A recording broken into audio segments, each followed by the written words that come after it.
Hello, hello, everybody. Okay. Making sure I'm not forgetting anything. Closed captions. I'm gonna get that going before the reminder. Oh, we are so locked in today. And oh boy, am I excited. All right. Hey, y'all.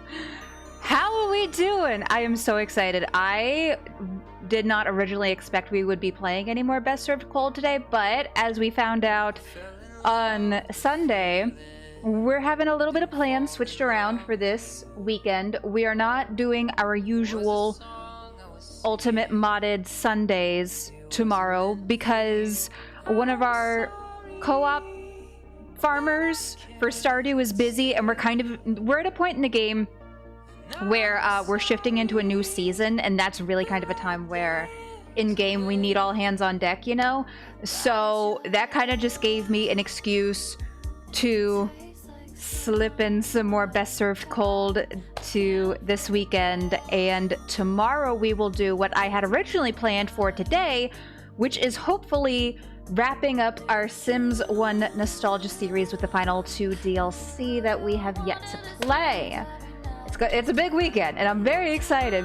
I'm especially excited, I'm not gonna lie, to get into more Best Served Cold. I have not stopped thinking about this game. I have been dying to get into it.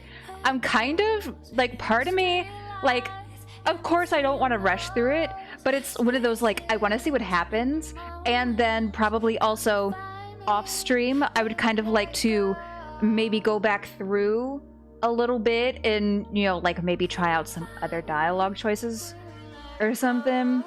I don't know. So we're not going to be finishing today, unfortunately, as much as I would really like to.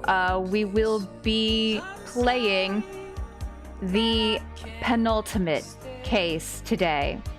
So it's case number 3, but the 4th case we've done. I have to explain this every time. I know it's a little bit confusing, but the very first case we did, which was technically the prologue, labeled as case 0. So then the second case we did was case 1, and it's a little bit confusing, but you know what, it's fine. And I am not going to wait any longer to get into this. I got my notebook, I got my own drink. Y'all know we are getting into the speakeasy vibes, speakeasy bartending vibes. So cheers, y'all. This is an alcoholic smoothie. So if y'all would like to follow along, y'all know the drill. Please do so responsibly. If you are of age, I want no mentions of underage drinking in chat, even as a joke, or I will drop kick you the fuck out of here so fast your head's gonna spin. Don't even try it. And if you are of age, make sure, again, y'all drink responsibly.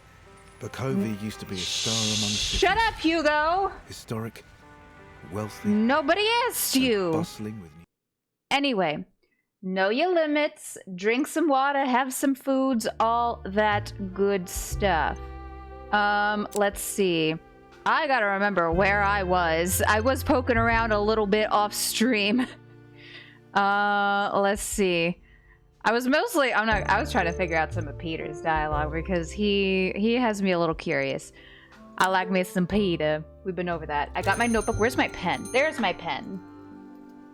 Okay, this, I think, is right at the end of the previous case we did because we aren't able to save at the start of the new case because we got to see the intro first. Obviously, don't want to see the intro first until, you know, we get into the case itself.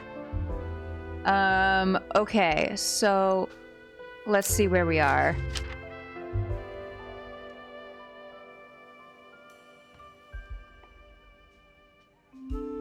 Oh, am I a bit further back than I anticipated? Oopsies. Wait, hold up. Hold the phone. Oh yeah, because it only lets me have so many autosaves. Okay, you know what? It's okay. We breeze through. Where are my old notes? Where are my old notes? Uh-oh, spaghetti-o. Okay, it's fine, it's fine. It's great and swell and fine. We've been through this before. We're all good. Just... We good, we Gucci. We good, we Gucci. Okay, let me see. What clues do we have? We have the defense for Effia. Yeah? Okay. Okay, so we got that. We got evidence for Olivia. Don't have a defense for Olivia. I don't remember how we got the defense for Olivia. Did we get it through Effia? Is she here today? She ain't even here today. Did we get it from Reese, maybe? Hey, bestie. Hi. Okay, let me get you a drink. Well, this is just embarrassing. This is entirely so severely my bad. Okay, hold up. Okay, we got this. We just breezed through it. We did it before. We could do it again. Now I'm really glad I've been taking meticulous notes. Maybe this was why, because I knew that eventually I would do something real dumb. Just like this. Okay, let's see. Olivia's sabotage. It seems unlikely. I think this is how we got... Yeah, I think this is how we got Olivia's defense. Yeah. Okay, yes, that's Olivia's defense Right there. It's been about a week since we last played, but I kind of sort of remember. Okay. Is there anything else we needed to talk to Reese about? We don't have a motive for Reese. I'm trying to remember how we got Reese's motive in defense. Let me think. Okay. Ooh, let me present more clues, maybe? When in doubt, just present all the clues. We've been through the case previously. It's gonna be up on YouTube. It's still a VOD, I think. Oh my god, I'm so embarrassed. Jesus fucking Christ. Okay, what about you, sir? Okay. This is fine. Everything is great and swell and fine. You there? La-da-dee-da-da-do. Doesn't help that I've also started editing Best Served Cold videos because it's going to go into the Wednesday medium series slot. Right now we got Lost Records Bloom and Rage, then it'll be Sims 1 Nostalgia, and then it'll be Best Served Cold. So, yeah, do we need to ask him about his other plays? I don't know if we do. Anonymous tip, maybe? Anonymous letter. Did you? I understand completely. Yes, men are pigs. It's in their nature. Don't you just hate when men? I don't remember. Yes, indeed, that's what I told you. Oh, shit. I kind of wish it told us, like, who gave us what clues. You know? Prop collector. We still got, like, a week in game. It's fine. Snafus. Need a big... Okay, we got one action left. Let's go through all the shit we have here. Which we did. Let's go over the... Oh. Blah, blah, blah. Okay, yes, go, shoo. Okay, I think we did talk to Reese about everything, correct? Okay. I don't know. I'm just like in a little bit of a frantic, nervous state, so I need to do something with my hands. Hence, I can't let go of this pen. This was also, tragically, unfortunately, at least so far, my least favorite case. I mean, they're all good. I really like the setup, especially for this one, where it was like done on stage in public, and the twist. Spoiler alert! Since we already, did this case, so if this is like new to you for some reason, oh god, dang, yeah, I was doing a miss. If this is new to you for some reason, Stavros kind of did a suicide by proxy, by accident, with Olivia is the intended victim. What the fuck did I have here? Fuck it, I don't...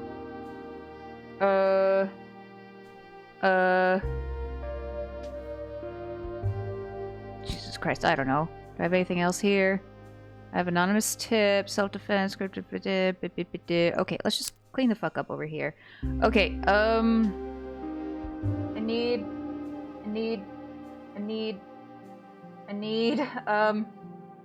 let's see. We still need to get Reese's motive.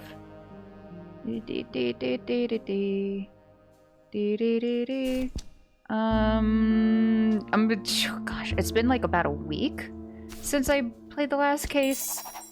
The memories are vaguely there. There's like some things that are kind of ringing a bell in the back of my head.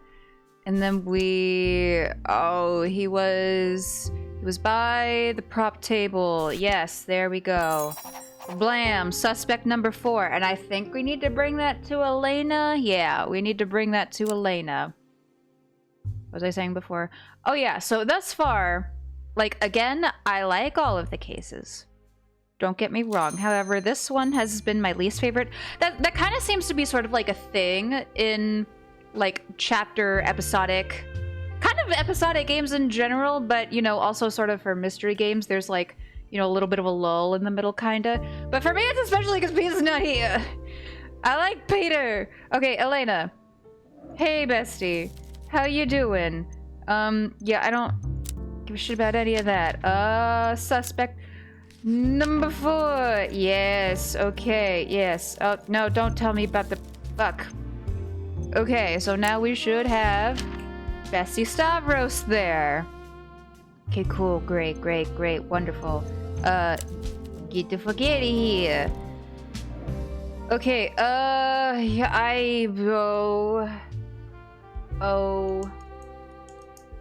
let me think.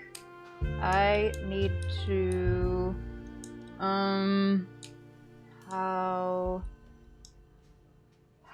we need to figure out that Lawrence told Stavros that Olivia was the one that got him blacklisted. Yes, how do? Let's see. Let's get you a drink. I think we got most of the clues, at least the important ones, from Lawrence before, if I recall correctly. At least by this point in the game.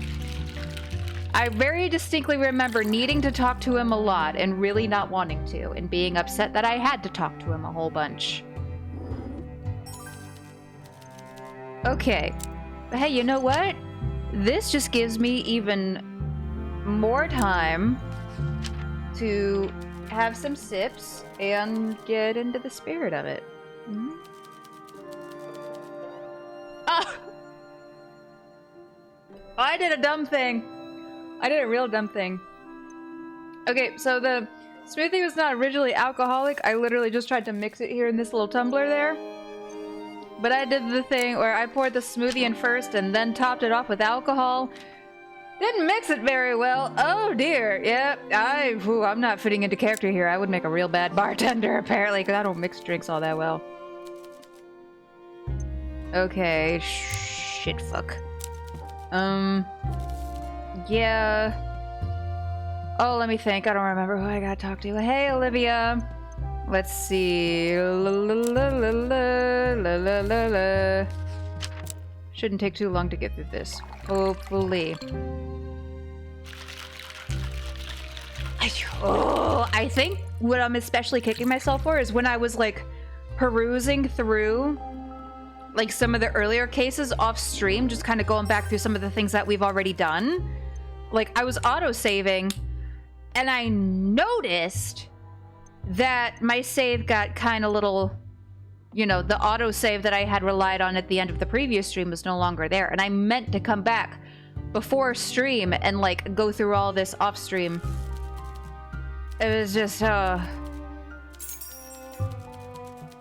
don't know why I forgot. Another human saw another woman, confronted him. Okay, yes. Again, we did this all already. I'm so sorry. Quite a varied career. I don't think I give a shit. Anonymous tip? Did we ask her about that? More or less sums it up. Told you everything I'm willing to share. Okay. Damn, I really do need to write everything down. Oh yeah, bestie. Yeah, you were the target all along. Well, so sorry. How did we get the thing about... the thing about... fuck, what's his name? Stavros being blacklisted.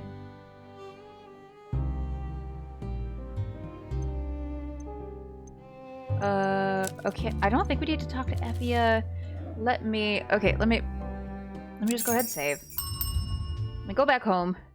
I think we were definitely also at this point where we needed more combinations than we had. I think closed doors and fuck. Was it... Oh, where's the... With the threats? No. With the with this one. Oop, dip. There we go. Okay, so there's the blacklisted thing, and I think we need to bring that to Lawrence, and he will let us know that he kind of spilled the beans about Olivia.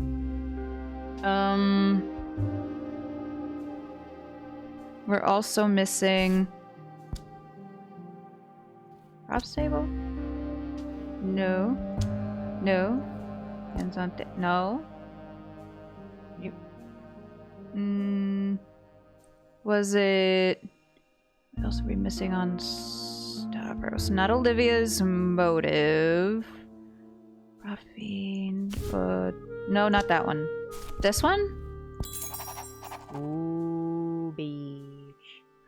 Oh, beach. Okay, so now I think if we go talk to Lawrence, we can get his motive, and then that's what we need. Hopefully, maybe, possibly. I vaguely remember, and I feel kind of dumb. Okay, Lawrence isn't even here! Fuck off! Nobody gets served today! Damn it! It's okay, we got plenty of days, maybe, hopefully. Oh, thank fuck, Lawrence, you're here. Hey, buddy. Okay, I need to have a chat with you. Oh, but no! F! No, I don't... I do appreciate that if it's a conversation we already had, it doesn't use up an action. That's very nice. I actually don't like theater. Theater sucks donkey balls. Yeah. Oh my god. Oh, this dude yaps. I forgot how much he yaps. Okay. I hope he ain't in any future cases, or I'm gonna... Oh, God. Like, there's some people that I look forward to seeing. There's some characters that I very much do not.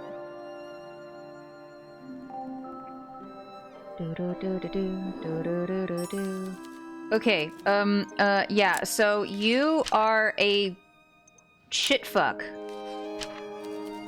Did he know that Olivia was responsible? I thought he did. You told him? Oh, you dummy! You dum-dum! How could you do that? Okay, we technically don't have a motive or defense for Reese. I hope that doesn't matter. I don't remember how to get those. And I'm not gonna lie, my notes are pretty scattered. Okay, bye. Like, I should take notes more neatly and organized, but I'm just like, let's write this in the corner, this underneath it, that's unrelated, then let's already write this in the other corner. Okay,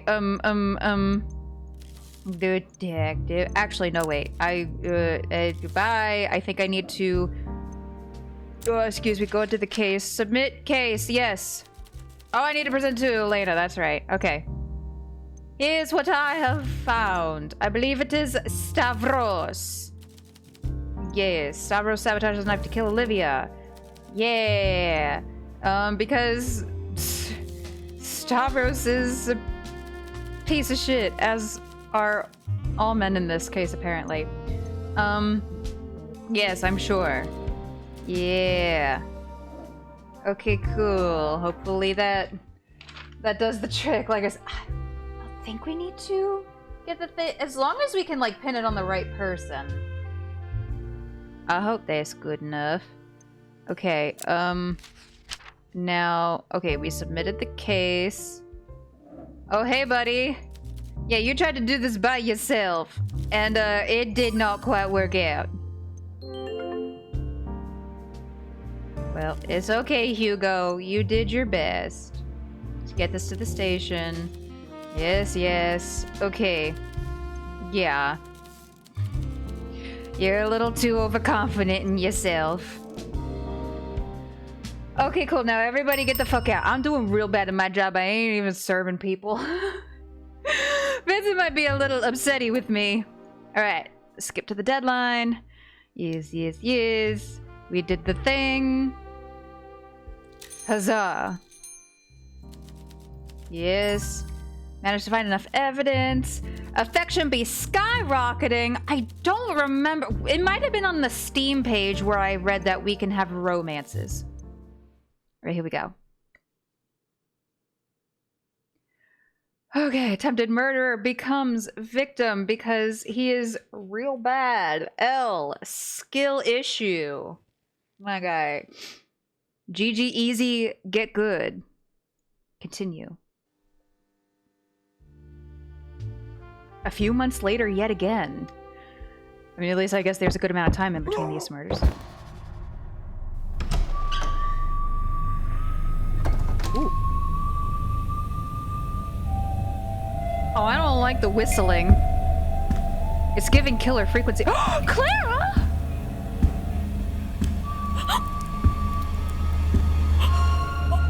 I was about to say, it's giving killer frequency vibes.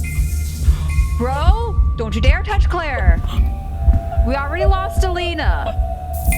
If Clara dies, I will go feral. So there was a murder at the hotel Clara works at.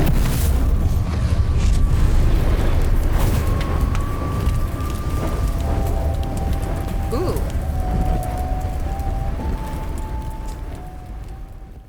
I don't know what it is about the whistling, but it's so creepy. Like I said, it feels like the killer from Killer Frequency. The Crucible! Oh my god. The movie with Winona Ryder. Hey, Vincent! A visibly frustrated Vincent Florer enters the bar and sits down with a grumble. In his anger, he slams down the newspaper he was carrying. Oh gosh, it's been a whole week since we played this. I gotta remember the voices I did for everybody. Excuse me, apologies in advance for your ears.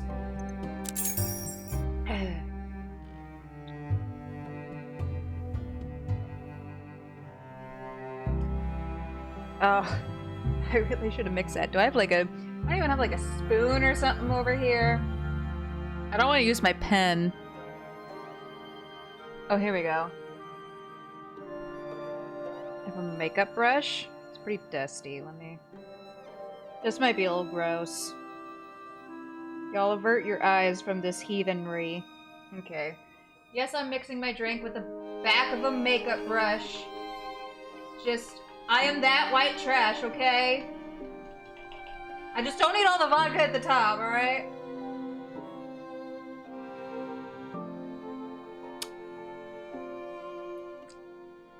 A little better. Not much better, but better.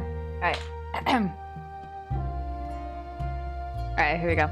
The whole country has gone to the dogs, I tell you. Dead politicians in hotel rooms and burnt bodies at the steel mill. Politicians? Oh. Are we gonna get into some corrupt politician shenanigans? The peaceful sorrow of my youth continues to crumble day by day. This sort of thing never happened back then. How many more of these tragedies must occur before the government comes to its senses and closes the damn borders? Common sense must prevail. What happened? What has happened to my beautiful city? We are doomed to slide further into anarchy as cultures best kept separate are forced into a damned melting pot. Okay, you don't need to go into a whole, like, anti-immigrant spiel here. The decency and manners of sovereign culture are being diluted, washed away by a wave of crime, depravity, and moral relativism. Vincent seems too dejected to engage in conversation. You decide to look at the paper instead. The headline jumps out at you.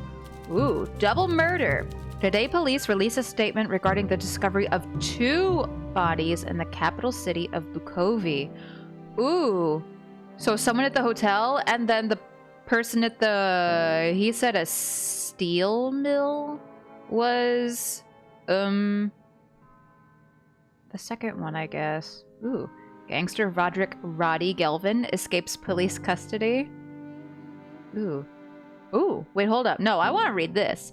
Late Monday night, 42-year-old Roderick Gelvin managed to escape police custody with the help of several associates. Gelvin is a former lieutenant of mob boss King and current ringleader of the notorious Brugga Boys gang operating on Bukovi's east side. Gelvin has been arrested for battery and assault and is both armed and dangerous. Y'all know what I'm gonna say. I need my boy Peter to come back. New arrest and made in Piata de Vite burglary case. Culprits behind the string of burglaries. Okay, so Peter wasn't arrested. He just for some reason wasn't around at all for the previous case. You know, I'm not totally super upset and devastated at all. Except like a lot. The body of Petru Lombardo, Bukovi's treasurer, was found in his room at Hotel Jubilee, still referred to by locals as Grundown Heights. Red? Okay. After police received a tip from a member of staff, the autopsy confirms that Mr. Lombardo passed away around 11 p.m. on Friday night due to severe blood loss resulting from blunt force trauma. Early Monday morning, roughly 7 hours after the discovery of the body at the hotel, police received another call about a body found at Bukovi's steel mill.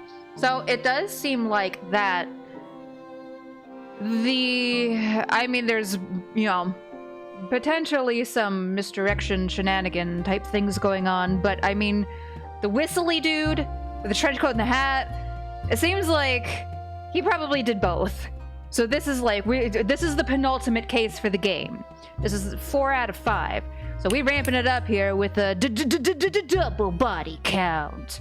Anyway, an employee clocking in for the early shift discovered the burnt remains of an unidentified male in one of the furnaces and alerted the police. Due to the severity of the burns, identification was no longer possible.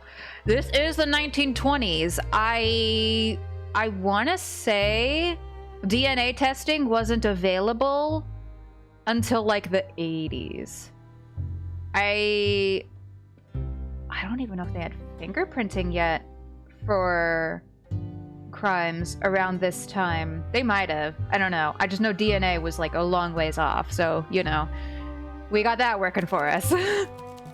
Early investigations have turned up one suspect who is believed to be involved with both deaths. Police have already apprehended and interviewed the potential culprit. The 30-year-old Scotian immigrant... Oh! Wait, no! Not our baby boy Bjorn. Wait a minute. The 37-year-old Scotian immigrant, an employee at the steel mill, that's right, he is a metal worker, was seen speaking with Petru Lombardo at the party at Hotel Jubilee on the night of the murder. No! Is Bjorn being framed?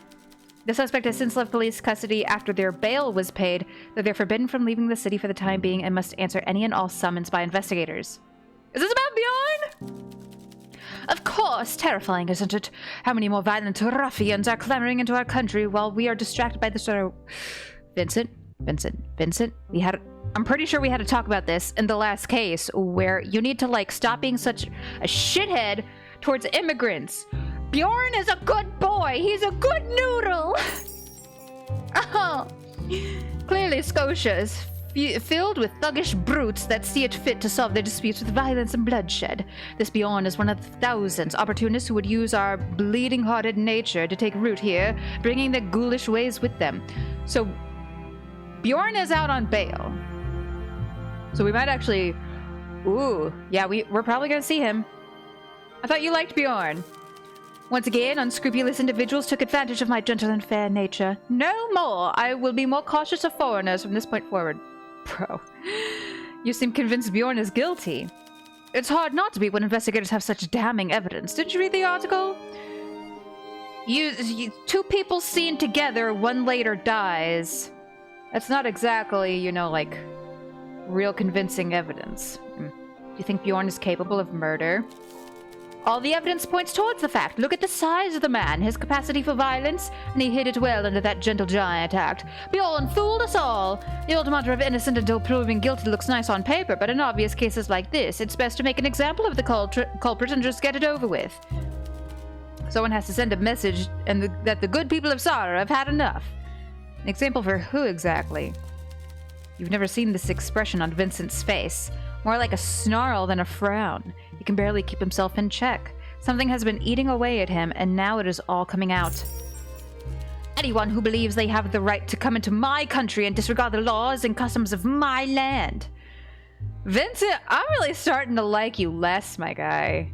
I don't like this sight of you. Vincent's eyes meet yours, and for a long time the tension in the room remains high. Maintain eye contact. You see Vincent stifle an outburst. His eyes like thunder, he slowly exhales. Just stare him down. Perhaps he realizes you are not the right target for his ire.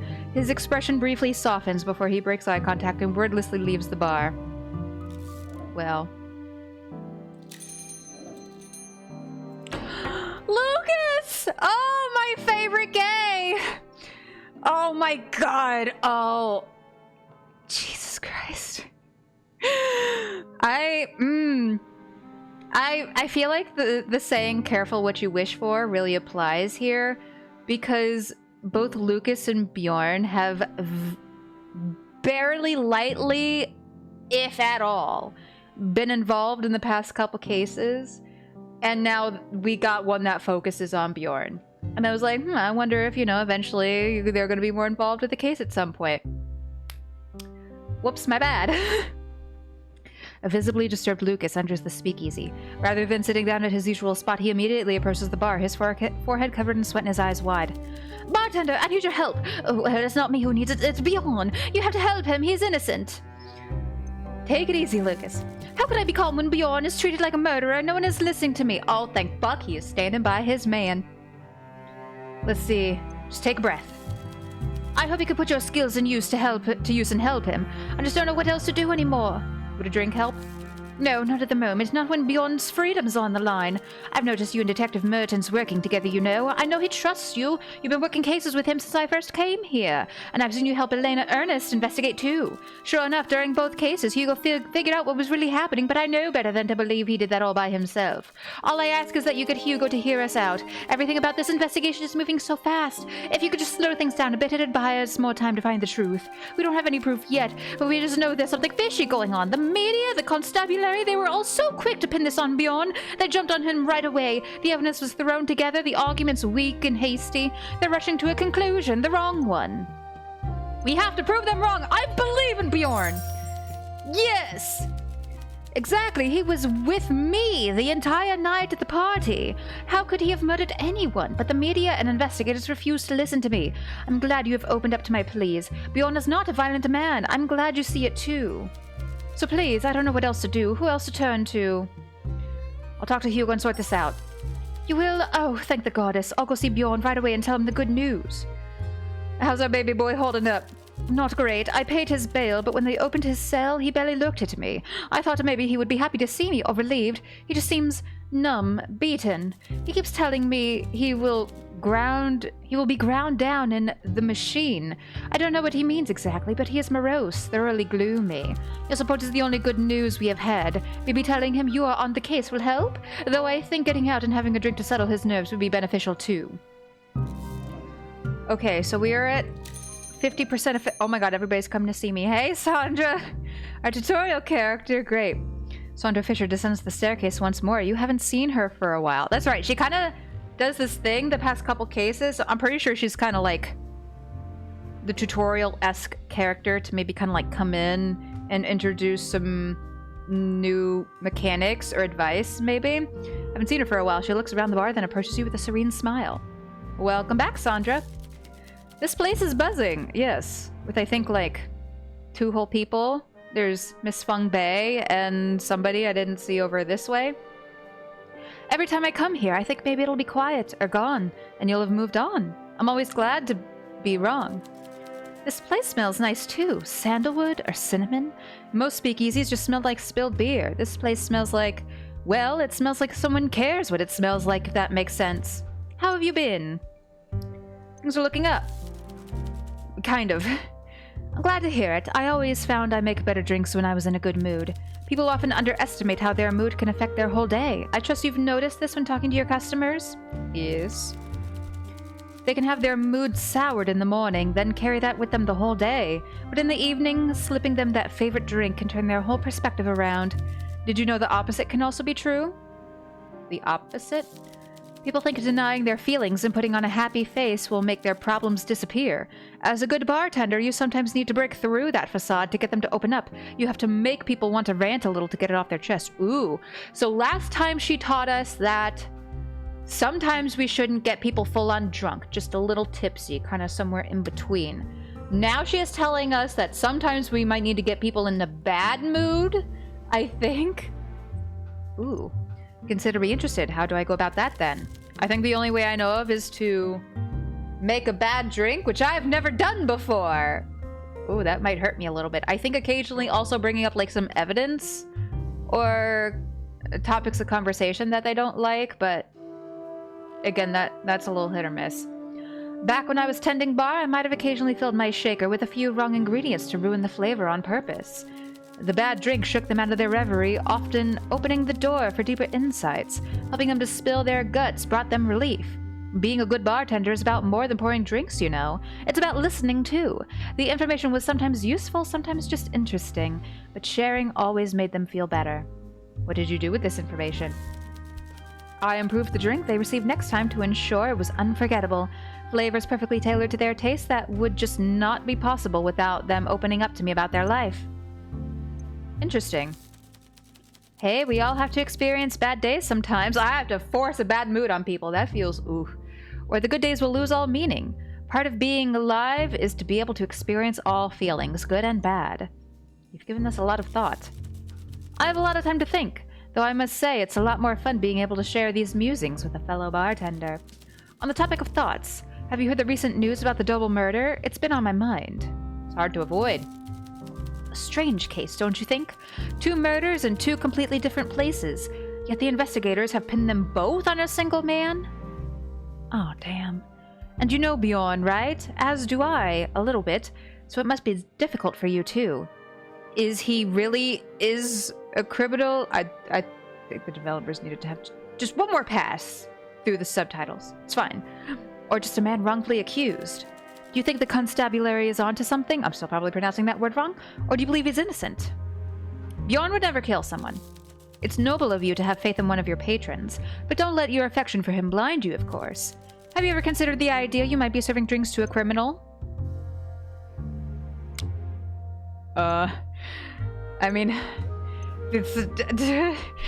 I've served a lot of criminals. Technically, everybody in here is a criminal. One of my first customers was a loan shark's debt collector. I've heard about these loan sharks and their henchmen. Terrible how the bank's greed pushes vulnerable people into the laps of those ready to exploit them. Never forget your job as a bartender. Serving customers drinks and providing an ear to their troubles should be your primary concern. Stick to tending the bar. I'll try. Now then, looks like I can't delay the inevitable any longer. Oh? I have to leave Bukovia again for work. Headed to a different country, actually, and my destination requires the use of these new flight machines. I could really use some liquid courage before I go, if you catch my drift. What's your poison? I could go for something simple, maybe with a nice dark rum. Okay. Did we ever find out her favorite drink? I don't know if we did.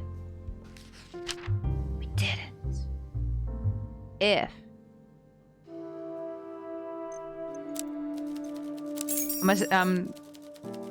I'm not opposed to save scumming. Oh wait, why are we redoing this conversation? No. Nope. But you would never kill someone. No. Aren't we all criminals when we enter a speakeasy? Ah, good sense of humor is paramount for a bartender, though I was referring to more serious crimes. Never figure your job as a bartender. Okay, I'll try. Can't delay the inevitable. Yeah. Okay. Liquid courage, sure. Okay. Something with rum. Something with dark rum. Perfect storm? We got white rum. The ambush has dark rum. Let's maybe go with the perfect storm. Sure. La la la la la la la la.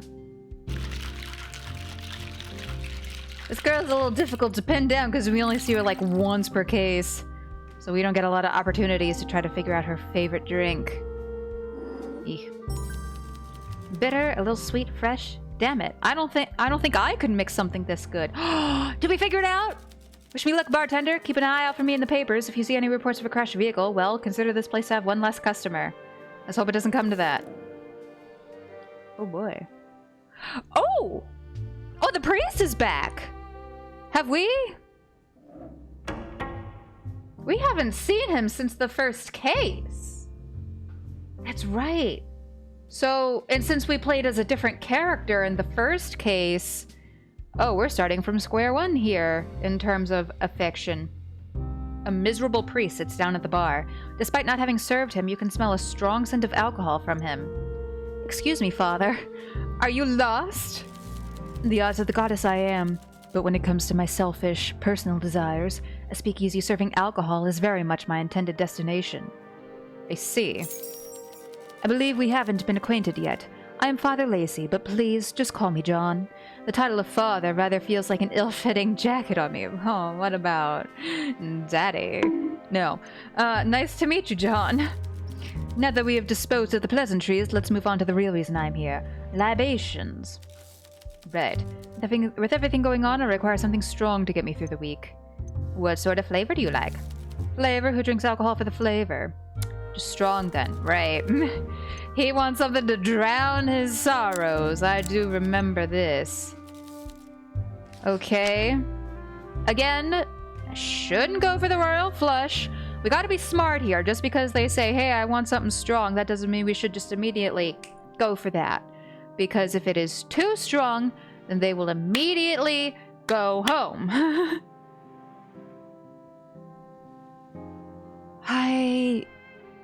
I don't remember what his favorite was last time. I'm not entirely sure we have it, though. Maybe the copper bullet? If I remember correctly, I think that was on the menu in the first case. But he says he doesn't care about flavor. But also something strong. The copper bullet is the strongest we can get without hitting his limit, basically. So let's go for that. Oh, la la la.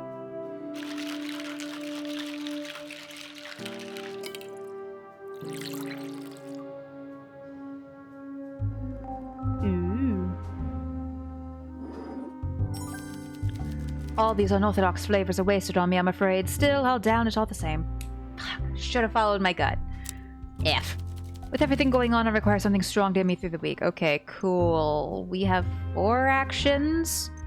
I'm gonna go ahead and save here. So we have John Lacey. Look at all this title. Okay. Local priest who seems to be going through a hard time. Hard times, gonna make you wonder why you even try. Hard times, gonna take you down and let me hear you cry. Anyway, okay. So, wait, what clues? Let's see what clues we do have for now. We have the double homicide and Bjorn's alibi ? Lucas claims that Bjorn was at the party with Petru, but was with him the whole evening. This could be a solid alibi for Bjorn. Who else was at this party that could confirm Lucas's story? This is true, because I suppose technically in theory, because Bjorn and Lucas are involved, Lucas could hypothetically be lying to him. I don't believe for a second that's what's going on, but I guess, you know, in theory. Hey father, were you at this party? I don't know anything about that. Please, for the goddess's sake, leave me out of all this. Oh yeah, okay. You seem a little down. How's your day been? Disastrous. It all started at breakfast. My toast was burnt. My eggs were overcooked. It was terrible. What happened? I was hungry and the pantry was bare, so I ventured out to buy my favorite breakfast treat, blueberries from Mrs. Timpson's market stall. Good plan. However, I've been suffering a somewhat serious malady this past month. I have a spectacularly painful toothache. I asked my barber to excise it, but he recently injured his hand while fishing, and as a result he's not working right now. Anyway, I treated my tooth the same way as always. A healthy dose of lidocaine from my local apothecary. It numbs the pain right away, but I fear I misjudged the dosage and numbed most of my face. I hadn't spoke to anyone that morning until I was standing in front of Mrs. Timpson with my basket full of blueberries. When I reached for my wallet, an impatient old woman behind me in the queue nudged me, and I spilled my blueberries, a full punnet, all on the floor. Mrs. Timpson has a lovely stall with tiles in front of the till, so when I drop the blueberries, they roll like miniature footballs, scattering to every corner of the market. I presume, because I think this is in, like, alternate universe UK, football is in, like, what we, heathen Americans would call soccer. The The strangers behind me cast judgmental glances, but when I tried to apologize, my palsied face interfered with my speech badly. What'd you say? I believe my apology sounded somewhat like, I am so sorry. I dropped my blueberries on the floor. Oh dear. Indeed, and I can tell you, the judgmental glances of my fellow customers changed quickly from frustration to sympathy. I believe the old lady nearby with the purple cardigan whispered something like, we must all help this poor lost fellow. I believe he has no carer to look after him. It sounds very embarrassing. Perhaps, though, in truth, if they had considered me to be of reduced mental faculties, their response was kind. Kinder than if I was simply a tired, hungry klutz with poor dental care. What happened to your tooth? I received emergency treatment from a member of the congregation. Do they not have dentists in the 1920s? Was that not a thing yet? Because he mentioned getting help from his barber. Jesus. Though I am loath to admit it, they do care about me when I suffer misfortune. Agatha may have retired from dentistry 30 years prior. Okay, they do have dentists. But she still yanked it out my head with minimal fuss. I'm glad you got help. Yes, well, the pain was passing and temporary, unlike the rest of the suffering of my life. In a way, severe bodily pain is transient, so I can bear. It's the pain of people I struggle with. But regardless of where the pain comes from, alcohol always helps, and having a caring congregation can get a silly old priest out of bother. Thanks for listening to my woes, bartender. Cheers. Okay. Well, can you tell me what people confess? What? No! That would be a complete betrayal of trust, and it would go against the teachings of the goddess. It would undermine my faith and endanger my very soul. Such a thing is unthinkable. It's wrong of me to ask. By the goddess, if I were ever to start sharing confessions, I would never stop.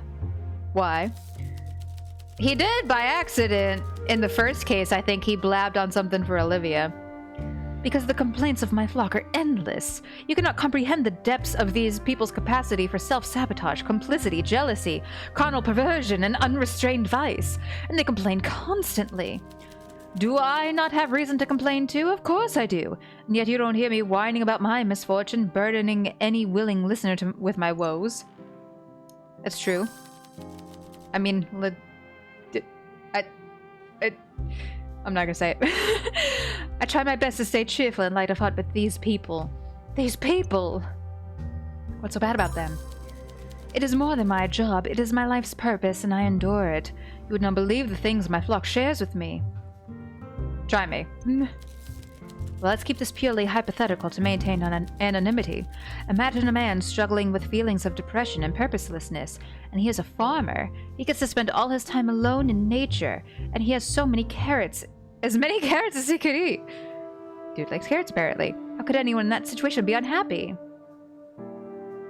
Anyone can have those feelings. Well, Mr. Gregory not only has the... Bro... Mr. Gregory not only has the benefits of peace and quiet on his farm and the pleasure of unlimited root vegetables, but he also has a brand new barn, a glorious red building with livestock. He turns fresh butter every morning. Maybe you should lay off the juice. Farm work is hard work. Yes, but it is quiet. I assume so, at least. Perhaps the cockerel crows or the cow moos, but I would guess it is easy enough to ignore those noises after a while. The congregation can never be silenced. Are you sure you're in the right job? I have said this many times. It is not a job, it is a calling. It is not supposed to be easy. If I enjoyed listening to people's problems, I would have an ulterior motive. As it stands, it's clear the only reason I tolerate this misery is my devotion to the goddess and her children. Well, I don't think the goddess wants you to suffer. There is no surer path to misery than to fight against your own nature. I know that the goddess put me where I am for a higher purpose. I reserve the right to resent my role, but I'll still do it. The people need me, and whether I like it or not, and I do not, it is my duty to serve them. It's noble. It is what it is. Now, do you want to know more about more confessions, or have you had enough? Spill, bestie! Well, how could I forget the lady who asked me for advice on the afterlife? Ooh, this dude's as gossipy as Olivia. What did she ask? She asked me if Paradiso was real. She wanted to know if her grandmother had descended to the holy stream of life and rejoined the goddess, or if she had been pulled into the endless starry void of Oblivio to suffer under the dark lady Obscenium. I admit I don't know that much about theology. I know little more than you, and even I don't know what I was supposed to say. Reassure her? It is not my place to offer reassurance. I am a guardian of faith, and I knew her grandmother. Frightful woman. She once kicked away an old man's cane when he tried to buy the last tomato at the market. I hardly think she is with the goddess now. The eternal embrace of the mother is hardly the place for a fruit thief. Oh. Okay, now we got to debate about tomatoes being fruits versus vegetables. Listen, I've had this conversation with Kat, my Stardew buddy who is a biochem major in college. She is a hell of a lot smarter than I am. She has explained it like the Princess Bride, you know, like whatever it was, the poison, like it's in both cups, you know, whatever. I'm sure she can explain it a lot better than I can, but like I'm still gonna call it a vegetable, damn it. Are you being serious? Of course not. I am sure her grandmother is in a better place, wherever that may be. Of course, that is what I told her. I know this is my job. I know what I signed up for. But it's all just exhausting. I need support, encouragement, or to be put out of my misery. Please, give me a reason to keep going. Oh. Oh. Oh. Oh, well, fuck up. We are just about top of the hour for stream. We're barely into this case, but unfortunately I did a big ol' goof and gaff at the beginning. So I'm just gonna take a real quick break, super duper quick break. We're gonna run some ads, keep those pre-rolls off. And so yeah, y'all, if you get some ads, you won't miss anything, because like I said, I'm gonna take a bit of a pause. But if y'all need to get a mistress, care, snack, or drink, whatever you need to do, now's the time to do so. And sticking around for the ad break does help me out quite a bit. So I'll be back in just a bit. Y'all behave yourselves.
Okay.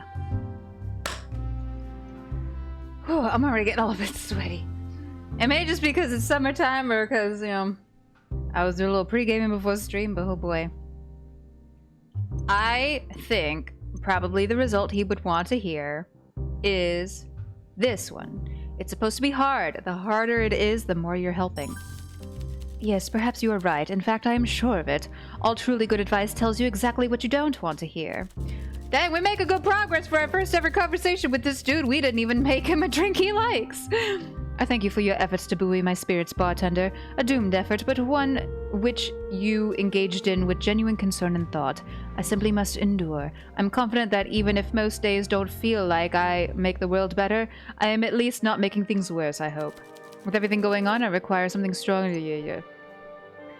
I don't give a shit about your summer holiday, man. I'm gonna be so for real. Bye, beach. Oh, maybe I shouldn't have pregame before stream. Whoops. Miss Feng Bei! Hey, she looks uneasy. Everything all right? Is it that obvious? Yes, perhaps you might be the solution to my problem. What voice did I give her? Shit, I don't remember. Like a little old lady voice, maybe? I'm looking to talk with you tonight, though a drink might also help at the moment. Okay. Let's do... Oh, wait. I should have asked her preferences. Yeah, we don't have our favorite here. F. What kind of drink could I get you? I think I like something minty and fresh. Ooh, mint punch? Please tell me we got mint punch on the menu. Menu changes between cases. There we go. There we go. Imagine this is still the wrong one. She tells me I want something minty, fresh. All right, mint punch. I don't know about this one.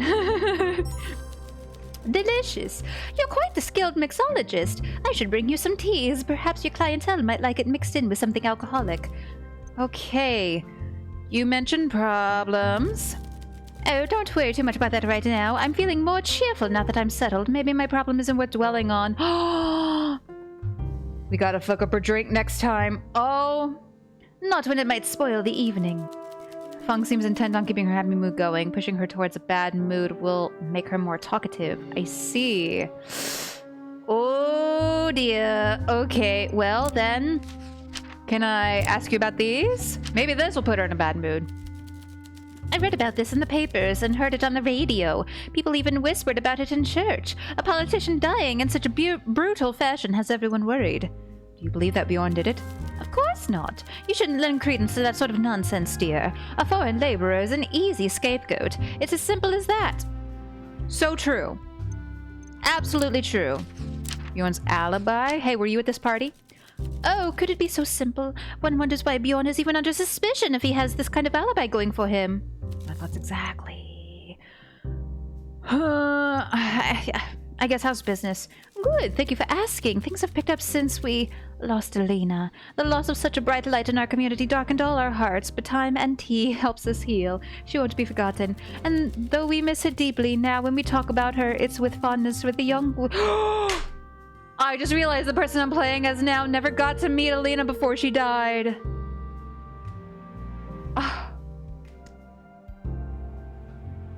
Oh, I'm actually sad. Dang it. Oh. When we talk about her, it's with fondness for the young woman we were all lucky to know.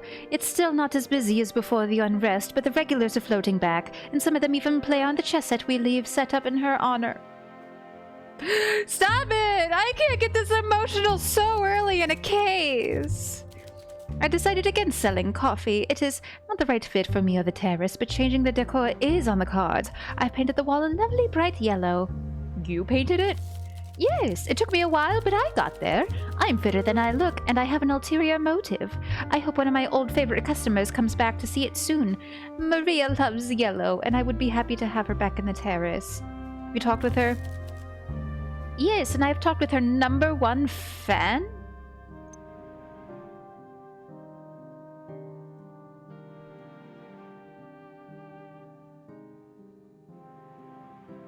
Vincent?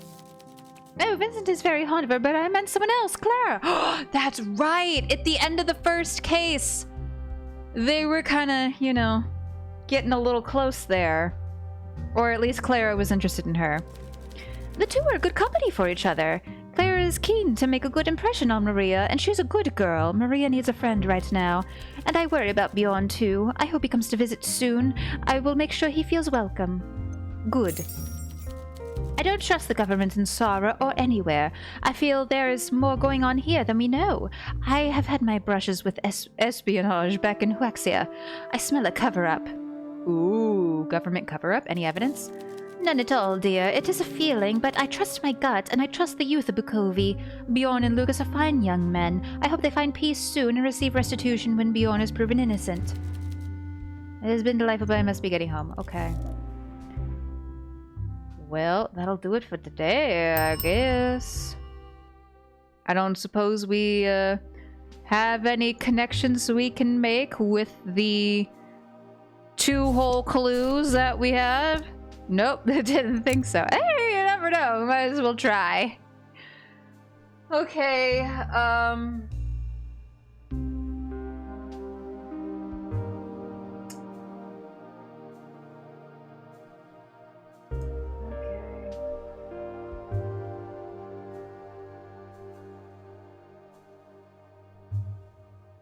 So I need to find someone who was also at the party. At the hotel? Maybe Clara? I don't know what the party was for. I don't know if they ever said.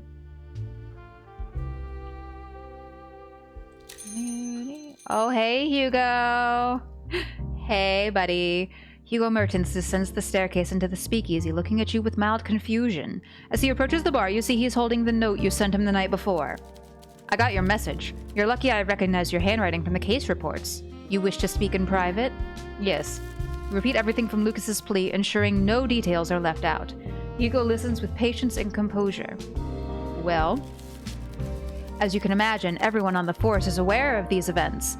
This is not some dramatic civilian feud ending in murder. This involves the death of one of the city's leaders. The senior officers are responding to the citizens' cries for justice, and the levers are being pulled in positions of power, too. I still trust the constabulary, but in this case we must expect them to be more rash than usual. Can't you reopen the investigations? Buy us some time? I could try, but I'd be risking everything we've been working for. Despite our combined success, the constabulary naturally assigns all plaudits to me. While that may give me some leverage, failing a case of this magnitude would likely see me demoted, at least. Ooh. Bro, don't do that, my guy. Hugo looks up and lets out a long sigh. He clenches his fist and slams it down on the counter. His bright blue eyes look deeply into yours. I just don't know about this. We're really putting our necks out here, and for what? Do I trust him? Do you trust me? Yes, damn it, yes, you're right. If there's any chance we can make a difference here, we have to try it. I'll submit a formal request to reopen the case. I do owe you a favor. Yes, you do, because I saved your Heidi last time. Things will work differently this time, I'm afraid. Both the press and my superiors are out for blood, and they have their teeth completely sunk into Bjorn as a suspect. Simply providing a defense won't be enough to save him. You need to provide a tastier treat on top. In other words, if you truly think Bjorn is innocent, find me the actual culprit. That's what I've been doing every single case. I'm just saying. Got it. I expect I'll be able to buy you 2 weeks, as usual. But if I don't show results by then, Bjorn will likely face a jury with extreme prejudice. He'll have no chance. Nothing would pain me more than to see an innocent man behind bars. I feel like justice is beginning to falter in Sara. We'll beat them too. We'll beat them no matter what. Let's converse. We have much to talk about. Oh, goddamn. Okay. What would you like to drink? You know very well I'm not opposed to drinking on the job unless you've decided to add plain black coffee to your menu. The answer is nothing. Oh, it's not supposed to be drinking. I thought it said opposed to drinking. I mean, that was true in the first case. I'm afraid I haven't. Whoops. Okay. Where should I start? Speak to everyone who was at the party, including Clara. She's our witness. We have very little on the second victim. Still, someone must be affected by their death. See if anyone is behaving suspiciously. So, second victim not identified. Okay.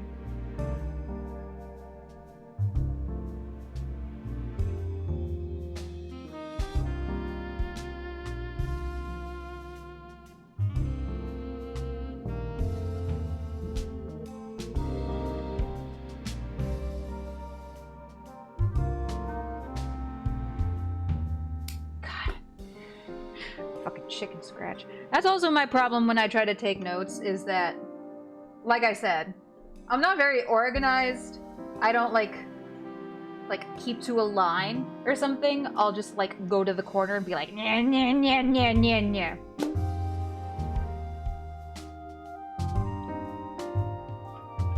like I write it down just to get it down. And I don't care about anything else. Oh. Boo. I hope Feng Bei comes in today. I need to apparently get her in a bad mood, and she apparently has something important to say. Well, will do. Okay. Are you still sure about being in the police force? More sure than ever. Why? Because you don't need an honest police force when things are going well. You need good officers when things hang in the balance. You think the police are in trouble? I think all of SAR is in danger. I worry that trouble could one day come to the constabulary too. We need good officers. If the sternest sailors jump overboard when the storms loom, the rough seas will mean the ship will surely sink. Alright. Ooh. I agree. Glad to hear it. Bullies look for the path of least resistance. Bullies in the criminal world, bullies in civilian life. What if they come to the PD too? They're constantly testing the boundaries of what they can get away with, and it's up to good men and women to offer resistance. I've never been very popular with my colleagues. Never had close friends. We still haven't heard anything about his fiancée after the first case. He mentioned in the first case that he has a fiancée, then it's like a year, and then months, and then more months later. I'm very curious. If I lost the chance to form relationships with people because I'm blunt, direct, driven, well, I regret that. But what I do not regret is the friendships I missed out on or lost because I stick to what I believe in. You have principles. Thank you. In my mind, you could pay me no greater compliment. If I were to make a list of people I trust, you wouldn't be at the top. Wow, thanks. I wasn't finished. You wouldn't be at the top, but it would be a short list, and you would be on it. Guess I gotta play nice. I feel the same. I still have some mixed feelings. That first case where he betrayed the bartender still really kind of rubs me the wrong way, and I'm not gonna forget it, but you know. I appreciate that, but let's not get all sentimental, shall we? We still have work to do. I don't remember if I read it on the Steam page or like some bio for the game somewhere. I know there are romance options. I don't know if Hugo's one of them, which is partially why I'm especially curious about this fiancé. To get back to your question, you asked me if I had doubts about being an officer of the law. My response to you is this: duty. He said duty. Duty, the will to do what you must even if it makes you unpopular. The will to admit you are wrong for the greater good. The will to push yourself in danger to put yourself in danger to expose the truth. I still believe in the constabulary, and the constabulary still believes in duty. Duty is the will to take responsibility for something even when you don't have to. It is looking at someone else's litter on the street and putting it in the waste bin. It is helping a drunk man safely home even though he brought his misfortune on himself. And duty is working at a bar, helping the people you serve by keeping them safe even when that's not your job. I trust I need say no more. Oh, damn. Let's talk about trains! I appreciate your efforts to indulge me in my hobbies, but we truly do not have the time. Please? Very well, but we shall keep it brief. Shall we discuss model trains? Sure. I'm working on freight carriages for, hold on. At Cheltenham Model 12, which was the original transcontinental long-distance locomotive that went between Port Novigrad in Rusalka all the way to Plemgradina in the southern peninsula through the Ventric tunnels and the Gardana mountains. Oh, boy loves him some trains. Oh gosh. This model has concentric rear axle piston driven accelerators, which are lined with whale oil in full-scale model, but in my model I lubricate them with peanut oil, which is neutral, so go on. I have few fellow model enthusiasts to share my passion with. I should not have babbled on like that. It's a solitary hobby. Perhaps it should stay that way. Maybe you could show me one day? Are you teasing me, or... No, you're being sincere. Well, perhaps. Perhaps we can do that one day. Not now, obviously. Back to more serious topics, please. Okay.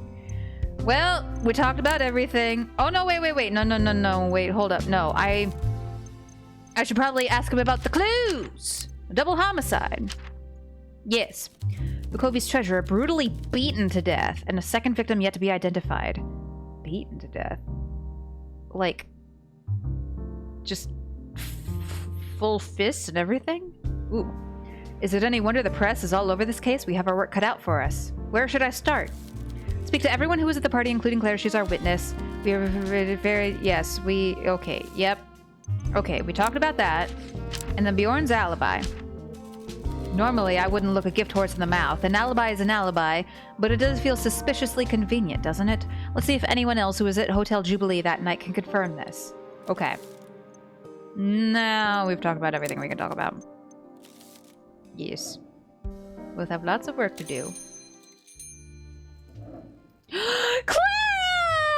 Oh, was she sitting with Maria? When did we last talk to Claire? It's been a while. Have we not talked to Claire since case 1? Travesty. Okay.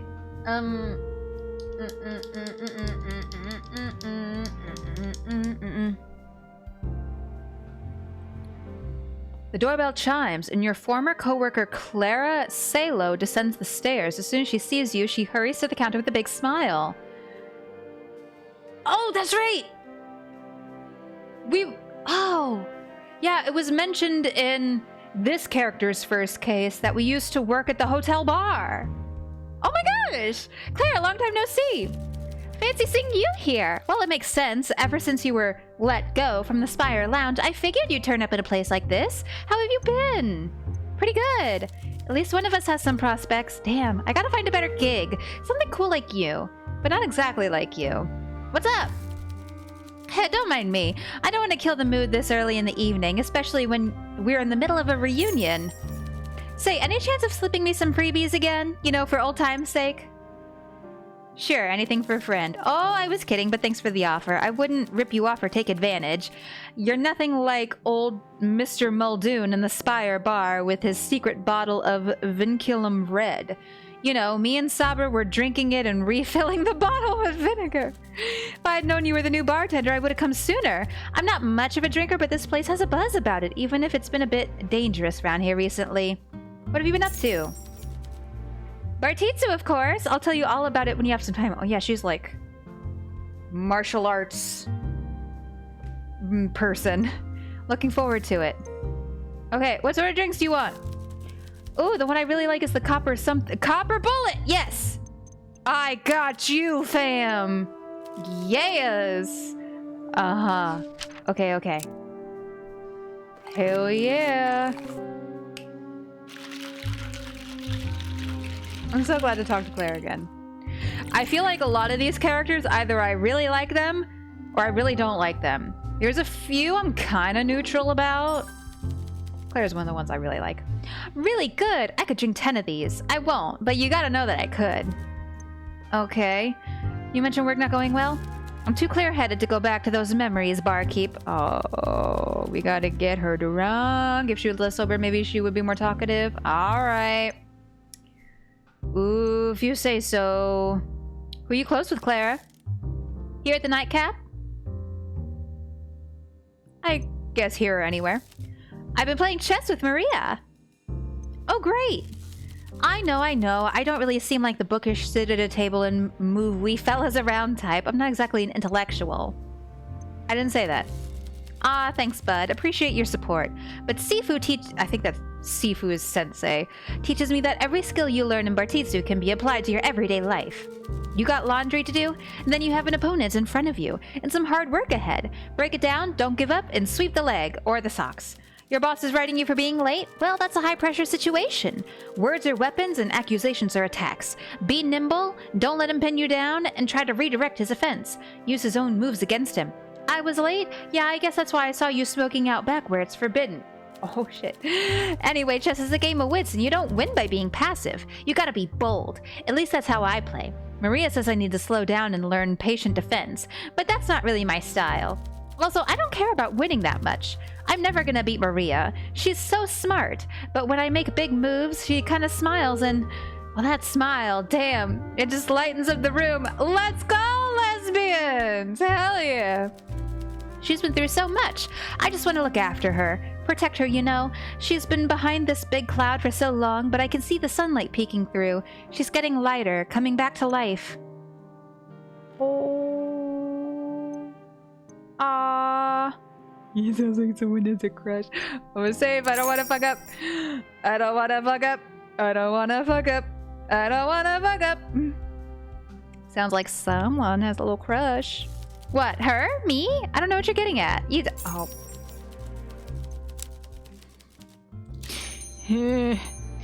I'm not afraid to save scum my conversations. I'm glad you have a new friend. Thanks, and don't worry, we can be best buds too. Sifu says the more we come together, the better we'll be. Or is that a kid's nursery rhyme?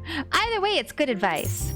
Hey, do you think I should, I don't know, tell her more clearly just how much I, you know, respect and admire her? I was considering it, but her last partner was Alina, and I am nothing like her. Did you see her? You are very pretty. Wow, yeah, I don't know. What if she thinks it's inappropriate? Let's give it time and see what happens. Yeah, you're right. I can be patient. What? I can. No, I want her to just tell her. I want her to just tell her. Yes. I'm glad you have a new friend. Yeah. You're very pretty. Just tell her. Just do it. Right, I will. Maybe. I'll let you know. Okay. I don't want to learn about Bartitsu. So, about the alibi. Sorry, barkeep. I wouldn't know the first thing about that. What? Excuse me? Hello? What about the double homicide? Do we really have to talk about this? I already feel queasy every time I have to enter the room where it happened. Oh, fuck. Okay, so I love you, Claire, but you weren't that helpful. Okay. Hey, Maria. Good evening, bartender. I'm glad this place is still open. It's nice to see you again. I feel like we got off on the wrong foot. When we first met, I was in a bad place. I just lost my friend, and maybe I was a little cold, distant. It's understandable considering what you'd been through. Hey, thanks. That's decent of you to say. And I'm doing better now. Not, you know, fantastic, but I'm back on track. And the track right now leads to something tasty and alcoholic. It's good to take a break from books, socialize a bit. Is there anything you want to talk about before I go back to reading? What sort of drinks do you like? Oh, just something light. I'm more in the mood for a treat than something that will get me drunk, if that makes sense. I'm glad you've still decided to come to the nightcap, then. Of course. I suppose I'm here for the company more so than the alcohol, but everything you mix is delicious. Oh. I don't think we have her favorite. Yeah, we don't have the femme fatale, but we have the ambush. She likes the ambush. Yay.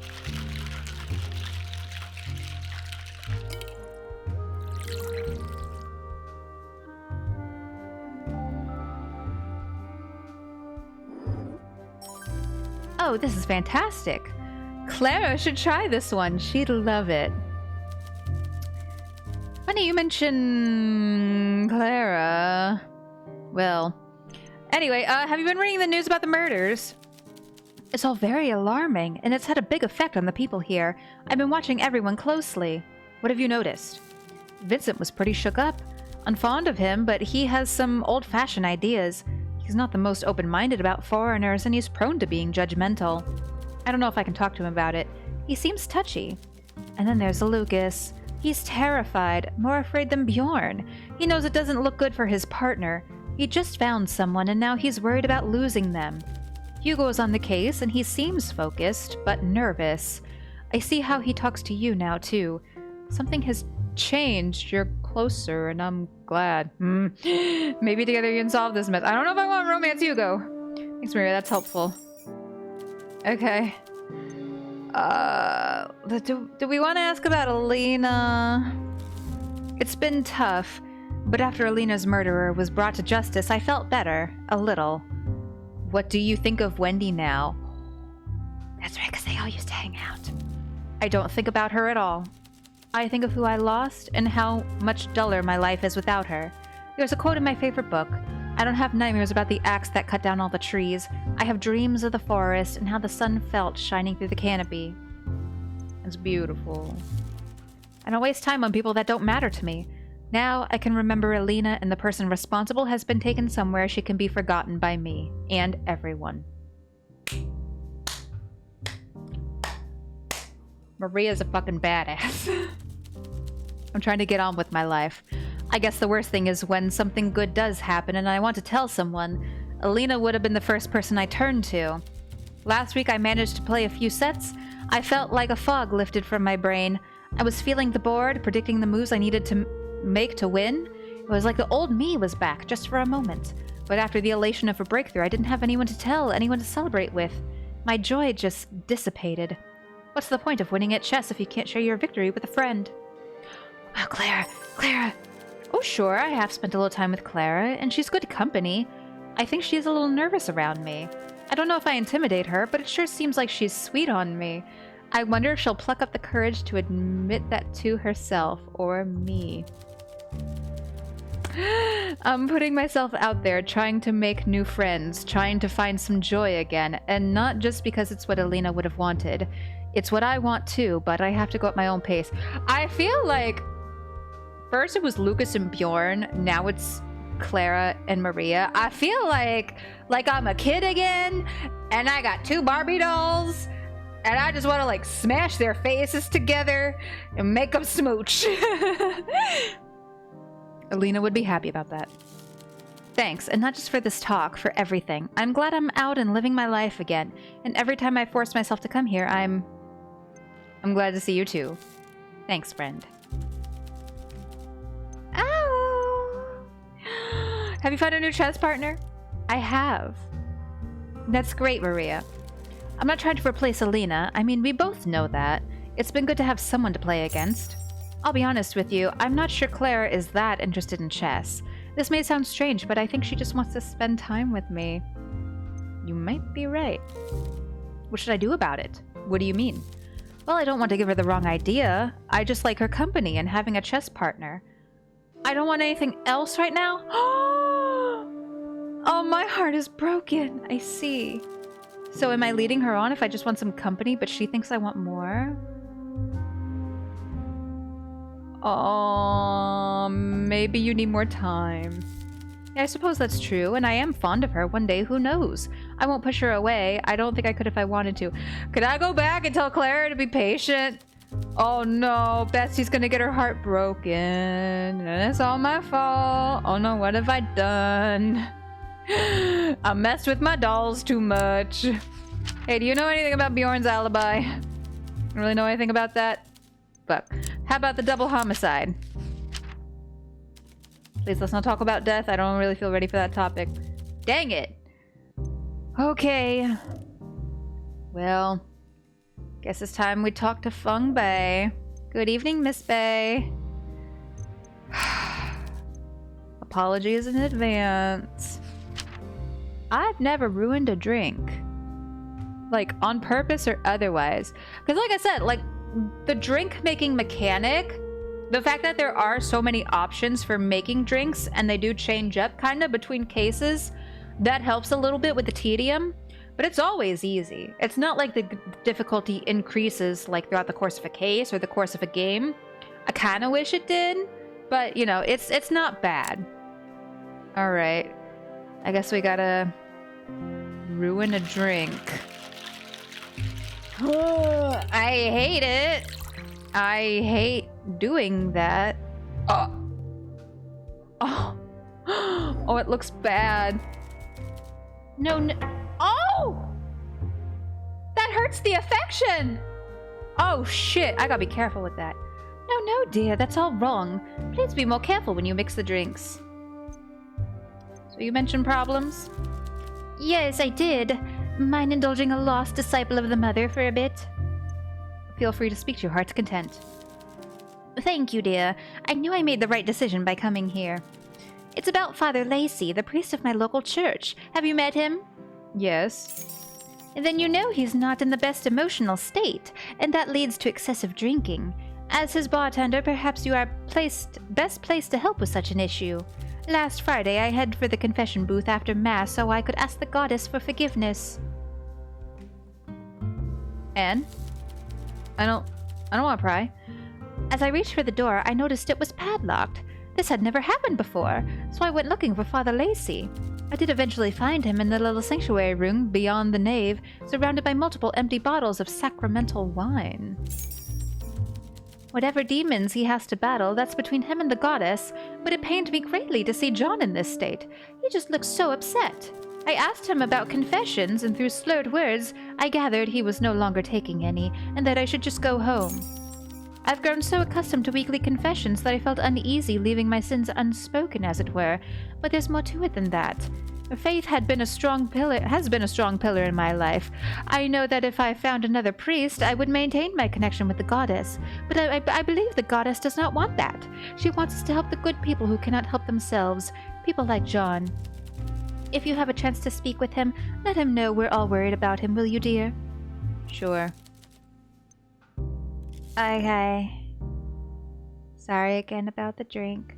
Oh, I forgot about this thingy. The stack. Whatever the hell. Oh, I can't talk to Ilya. Alright. Let's look up Petru. Was a Bukovi resident best known for his position as the city's treasurer. As the son of two laborers, Petru still managed to climb the ranks of local politics at the age of 18. Upon graduating high school, he began an internship at Bukovi City Hall. Oh, excuse me. Oh, drinks are setting in. Petru quickly displayed his exceptional money management skills to Clement Sullivan II, who held the position of treasurer of Bukovi at the time. Lombardo soon earned himself a spot as a treasury assistant. As the new city council was being assembled in 1912, Clemens pushed Petru Lombardo forward as a promising successor, a position he has held ever since. Petru went on record stating his money management skills are the natural result of his family's financial struggles, and okay, and they had to meticulously track and plan their spending every week to make ends meet. Okay, I might need to slow down a little bit. I'm not even that far into my drink. Like I was the vodka kind of lingered at the top. I didn't mix it well. I think at this point it might just be regular smoothie. I might have downed all the vodka. Oh no. Oh gosh. Petru was found dead at Hotel Jubilee on the evening of April 28th. Oh, that's the day after mine and Ben's wedding anniversary. While a police investigation is still ongoing, official statements confirm his death was the result of blood loss due to blunt force trauma. Okay, let's search Lucas, I guess. Born blah, blah, as the son of Chester Crown and Emily Marcia Crown, current patriarch and matriarch of the Crown family. Zara's history traces the Crown's family name back to the country's first attempt at unification in the year 1600. The family has held positions of power as advisors to royalty and rulers alike, which theorized to be the origin of the name. Receiving his basic education through private tutors, Lucas went on to study economics and finances at the University of Wallachia in the south of Zara. Upon graduating with high honors, Lucas returned to Bukovi and briefly worked at Weaver's Accounting to earn some workplace experience before finally accepting a job at Grand Central Bank, currently owned and operated by his father. Oh, so he's a Nepo baby is what you're telling me. I don't care, I like Lucas. Father Lacey. John Lacey Jr., the son of John Lacey Sr. and the current priest assigned to the East Church on Bukovi Boulevard. John Lacey has been in service for 25 years, wow, to the Church of the Goddess, partaking in smaller services until taking over from his late father in 1910. Since then, official records indicate that the Bukovi Boulevard Church has grown in followers, which includes the renowned opera singer Olivia Carmine. Records also indicate that John Lacey briefly took a leave of absence for a month after his father John Sr. passed away in the summer of 1927. That was just last year in game, wasn't it? Or 2 years ago. Yeah, it's 1929 right now, but has since been back in service. Okay. That did not give us any additional clues. We'll come back, I guess, maybe later and check some stuff out. Sacramental wine. According to Feng Bei, Father Lacey has been terribly upset and refused to hold any confessionals on Friday. Could it be related to the recent crimes?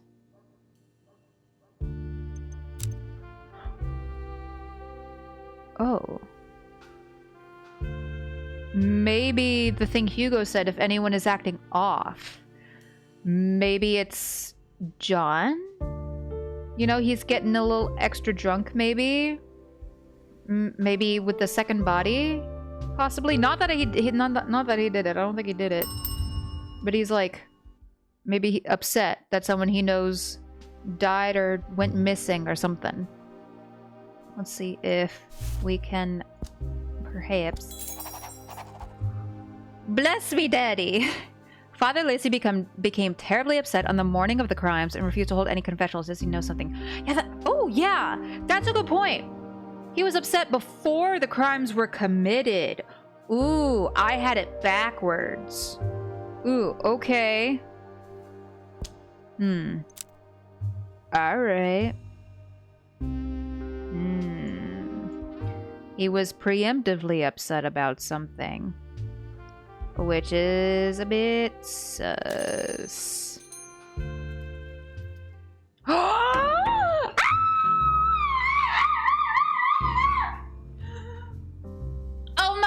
Oh my boy. Hey buddy, hey. How you doing? You look sad. But oh boy, am I happy to see you. Oh, okay, hold up. Let me just kind of fix my hair a bit. Okay, straighten my shirt. Okay. We save as well. Oi.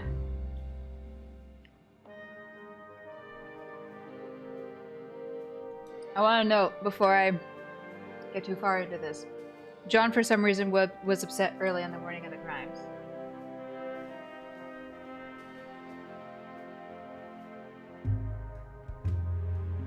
Okay.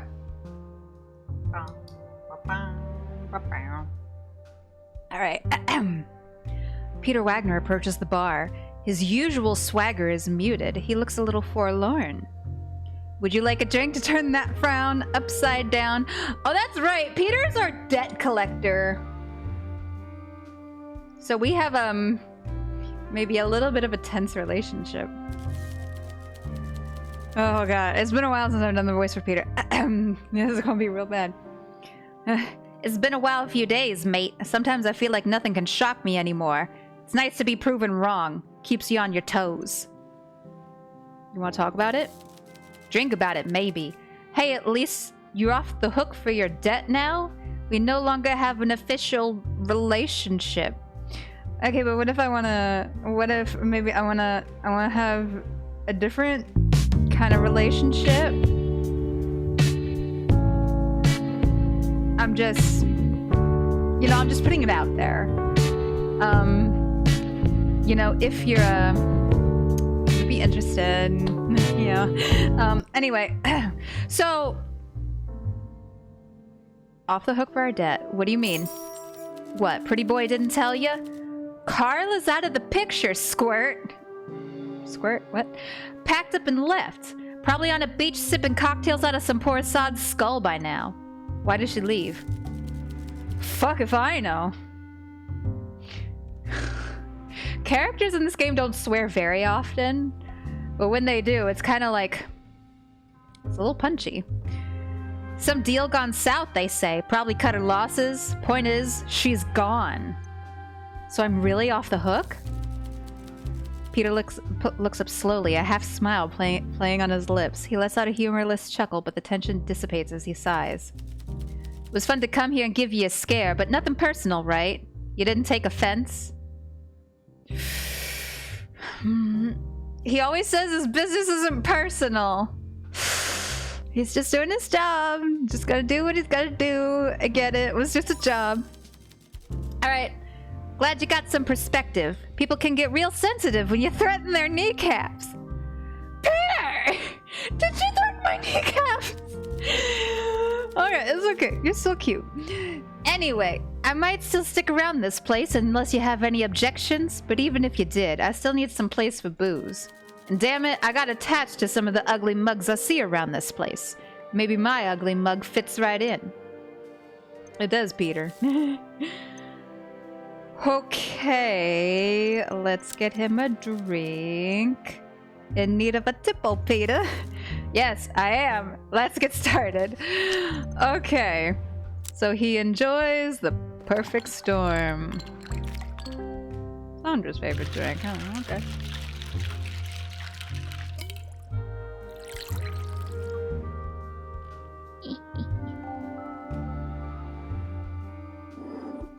Ooh.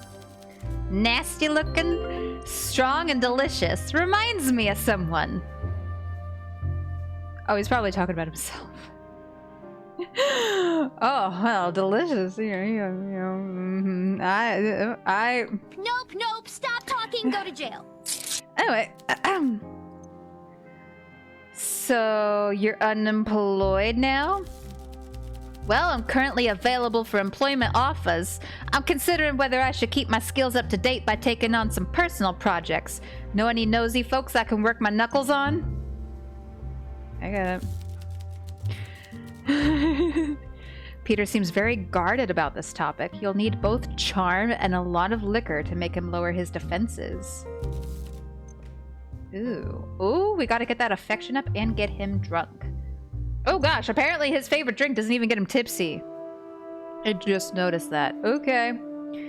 You enjoy your work, Peter? Sure, love it. Every day is happier and cheerier than the last. I can tell you're bothered by something. I'm used to bashing folk, but there needs to be some order, some stability, even just to get my days some damned variety. Variety? Yeah, my job's always involved bashing folks, but almost as much of it was threatening to bash folk, as sitting around tailing folk, collecting money for businesses we knew were reliable, getting kickbacks, picking up the boss's dry cleaning, you know, mundane stuff. What changed? Peter hesitates, biting his lip. For a moment, you think he's about to open up to you about something, but then he seems to reconsider. Do we have multiple conversations with Peter that require prerequisites? Well, I lost my fucking job, didn't I? It'll be all sitting around all the time now, so you'd better make sure you're still on my good side once my fist starts itching for a good bashing. My guy. Oh, that was the conversation. Okay. Well, you like it here, don't you? Nah, hate the place. Hate the lot of you. Especially you. You're the worst. Okay. You know, be serious.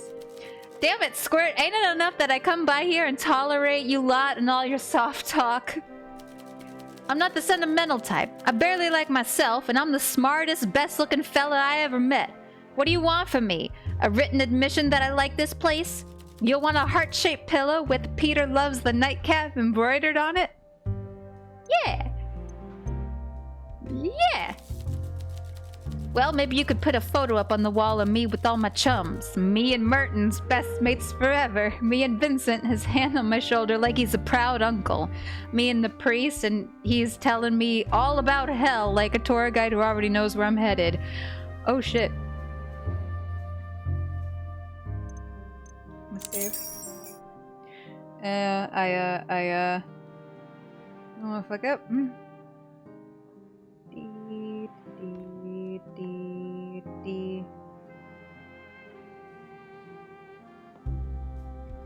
Pardon-moi.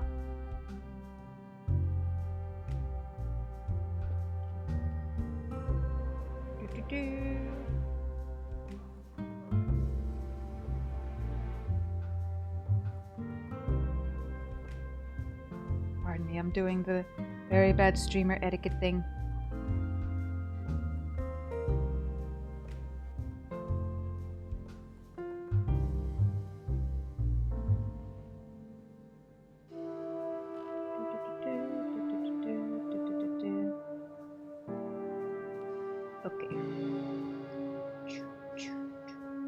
Ooh, super cut for Pikmin 3 went out.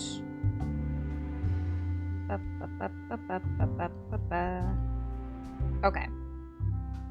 Just catching up on Discord messages. Okay.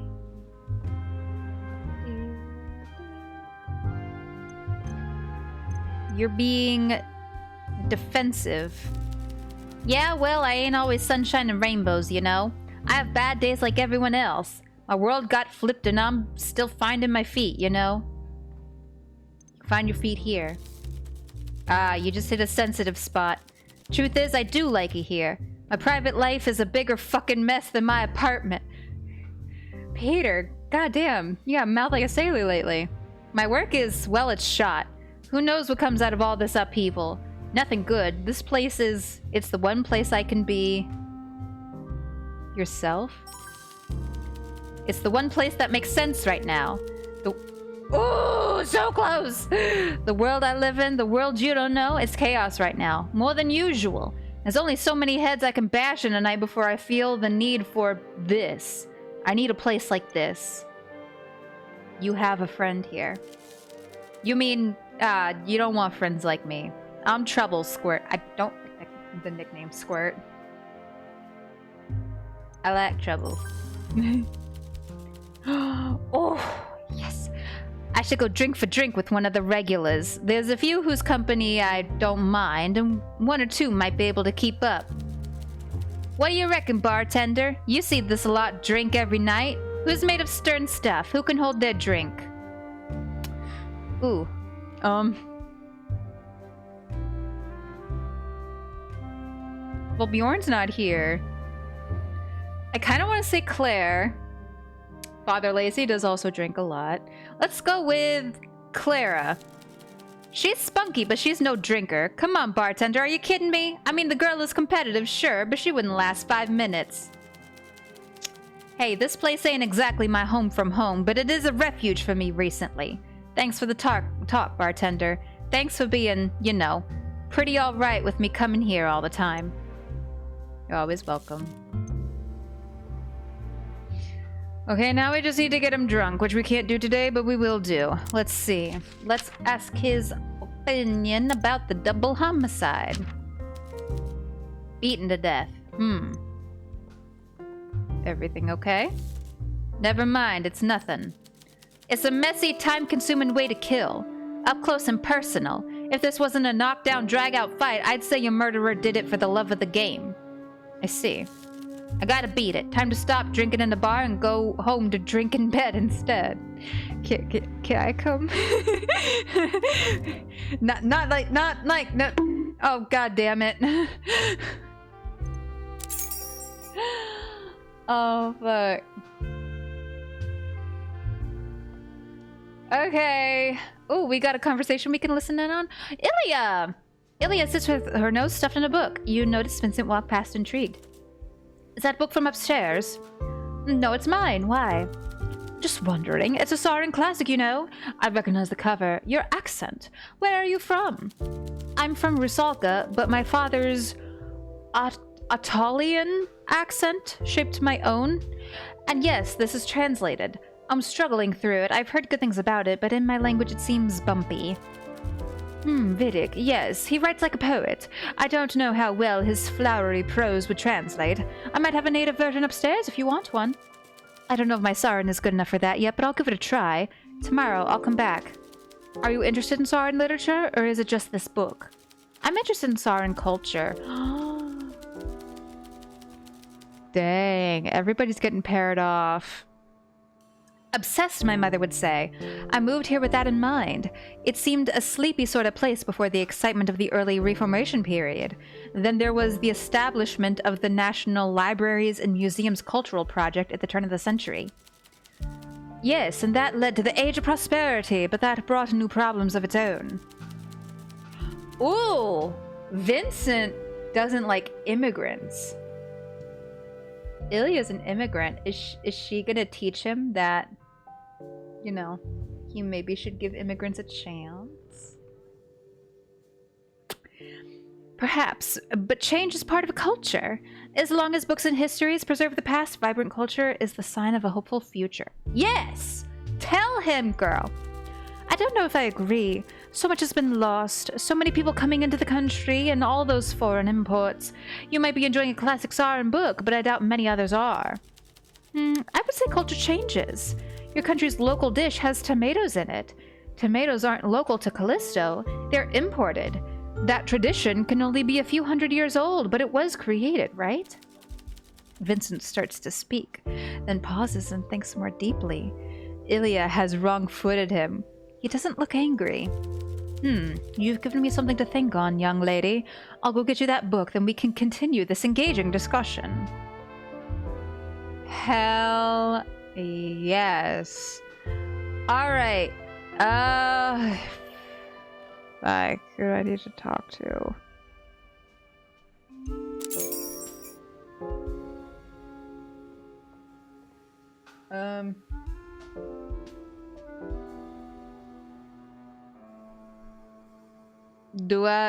Hey, John. I heard a little something about you. Let's get you a drink first. He says he doesn't give a shit about flavor. Alright. Well, this is like 3 things in it. It's like a basic martini. Closest thing to flavor is the olive. So hopefully he likes this. It's not the strongest thing we have, but you know.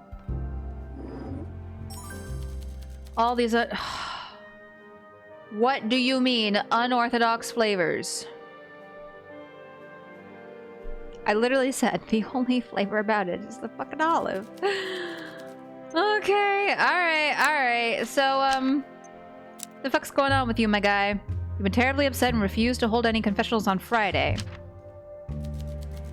Miss Bay is an upstanding lady, but sometimes she cares too much. I'm fine, bartender. Just leave this be. I know nothing. You hear me? Nothing. Oh, getting quite defensive. Okay. What about became terribly upset in the morning of the crime and refused to hold any confessions? Does he know something? You are asking me about confessions and why they are not open right now? The city is steeped in sin. I doubt the goddess herself could burn it away. Sometimes I wonder if reality is some elaborate joke I am too obtuse to appreciate. Or perhaps I am the punchline. I digress. Confessions are a sacred affair, and I've sworn an oath of secrecy. Whatever a person confesses, it stays between me and them, but I am taught to seek the greater good, and perhaps breaking my vows is justified when it... I don't like when the music goes like that. Breaking my vows is justified when it serves a higher purpose, like condemning a monster. Did somebody come in to confess something sketchy before the murders? Monster? It happened last week. I was in the confession box one evening when a man stepped in. I heard a voice, not of a man, but of a beast. With an air so matter-of-fact it made my blood run cold. He spoke about a murder he was about to commit. An innocent man would die at his hands. But not only did he ask for forgiveness, he asked whether the goddess considers that a greater sin than if it were a guilty man, or if it's all the same to her. Confessions are about atonement for sins of the past. You cannot ask for permission to commit future sins. That's not in the rules. That's cheating. Of course, I did not say this to him. What was I going to do? Become a hero for the first time in my life while in the presence of a murderer? He ignored my feeble attempts to make him reconsider, and asked me how safe I really felt under the goddess's protection. I've never felt so afraid in my life. But that wasn't even the worst part. What was? Oh! The infernal whistling. The murderer came to confession. To tell what he was going to do. Oh, I got chills. Again, it just might be because the whistling really brings me back to the mindset of a previous murder mystery game we did, Killer Frequency. It's on my YouTube channel right now. 10 out of 10 recommend. It's great. Love it. Also takes place in the 80s, so kind of, you know, like different time period type dealy if you're into that sort of thing. But holy wow! When he finally walked away and left me shaking with fear in the confession box, he whistled an old tune, as casually as if he was strolling through the park or buying cheese and biscuits. Who whistles after confessing to murder? What a monster. Since that day, I could no longer bear the burden of Bukovi's sinners. I'm not just afraid. I also resent the petty concerns of my flock. I know how that sounds, but I am but a man, a small one. I just want to drink wine and lie down. Holy shit.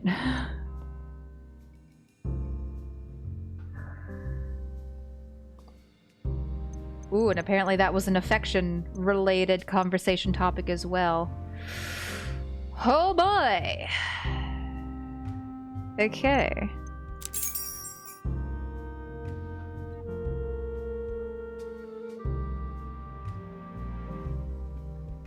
Do I have water in here? I do.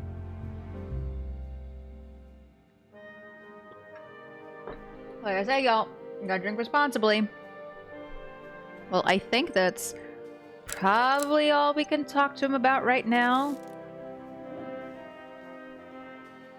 Let's see, did we... I have sinned. Father Lacey has been terrified since a remorseless killer confessed to him a week before the murder, saying he would soon take an innocent life. The man whistled an old tune as he walked away. The specification about the tune has me thinking and thunking that it may come up later.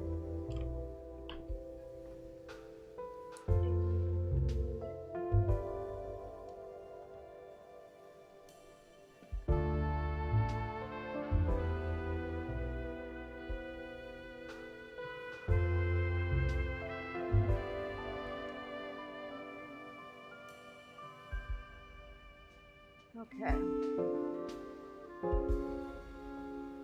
Yeah, right.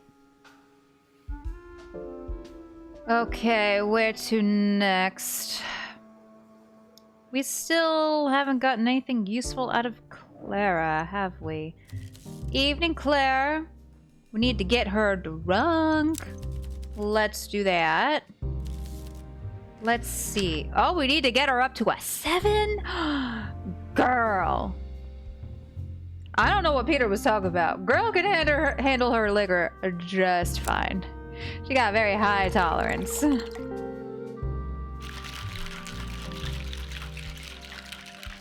Hopefully she at least likes this. If it's made well, she won't hate it, but you know.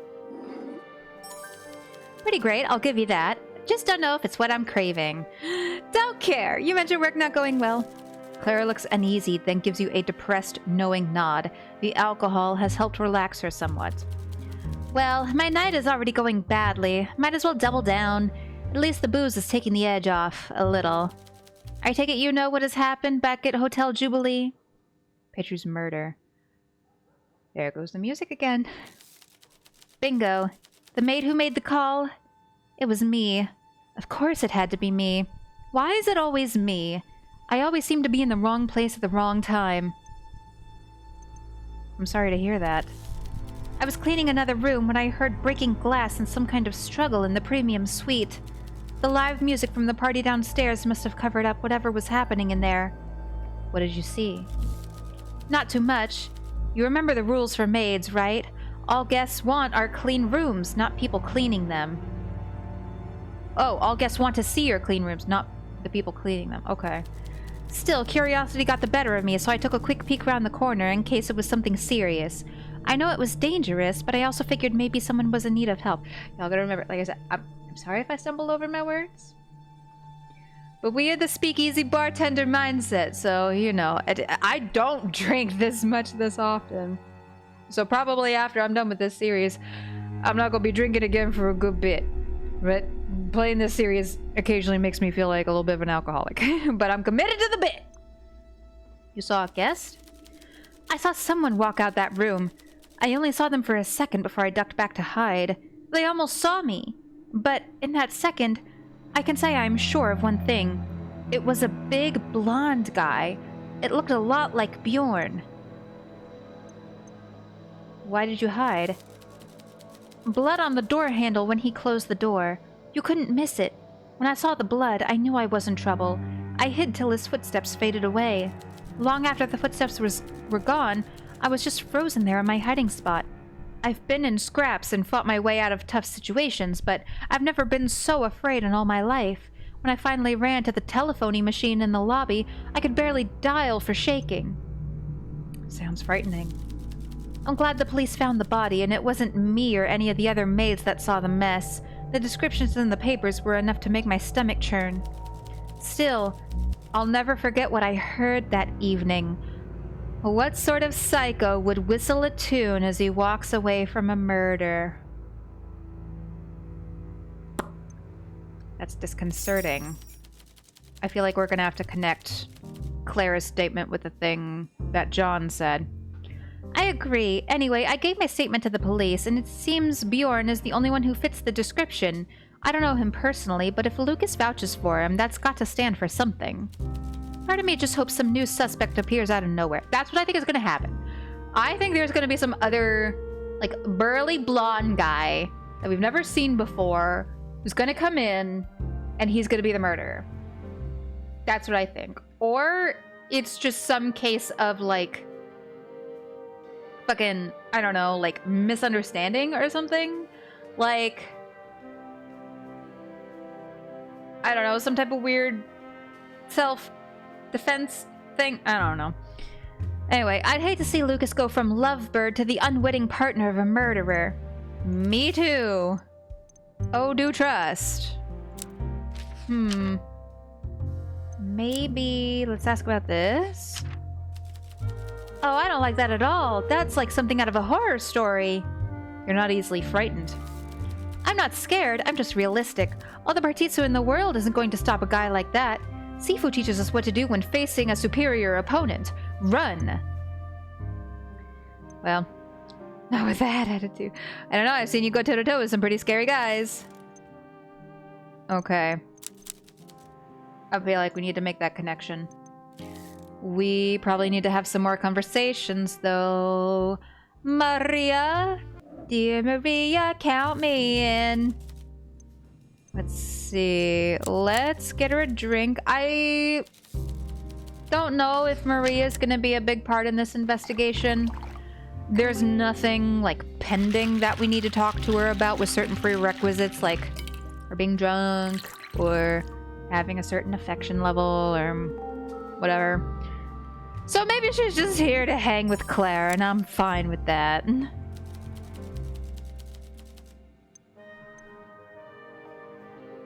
Well, I want to tell her to visit the tea terrace. Will you visit the tea terrace? I want to. I should look in on Miss Bay. She misses Alina, and you too. I know. I've been caught up in my own grief. I couldn't shake the horror of that night. I didn't want to see that place again. It must have been hard for Feng, too. It happened in the place she considers home. Maybe if I go back there, even if it's hard for me, it would make her feel better. I'm not avoiding her. I hope she knows that. Tell her. Just like that? Well, you know what? You're right. What if she thinks I don't want to see her? What if she thinks I am avoiding her? I should call in. Tomorrow. Hey, bartender. Thanks for giving me a nudge. This is the right thing to do. For me and for Miss Bay. See, this is kind of what I like about this game. Because there are some conversations where, like, they don't necessarily pertain to the case, but they add more to the characters and their relationships with each other. And especially in a type of game like this where it's very visual novel-esque, you have limited aspects to work with. The characters and the story are like the two biggest things you got. And you gotta make them good. And I think this game is doing just that. Okay, let's see. We haven't talked to Ilya yet, this case. Ilya takes a seat at the bar, looking around the room with a smile as she breathes in the atmosphere. Evening, barkeep. Evening, Ilya. Good to say this place is filled with people. There's a lot of history in this building. I wonder if there's ever been a bar in here before this one. I should look that up.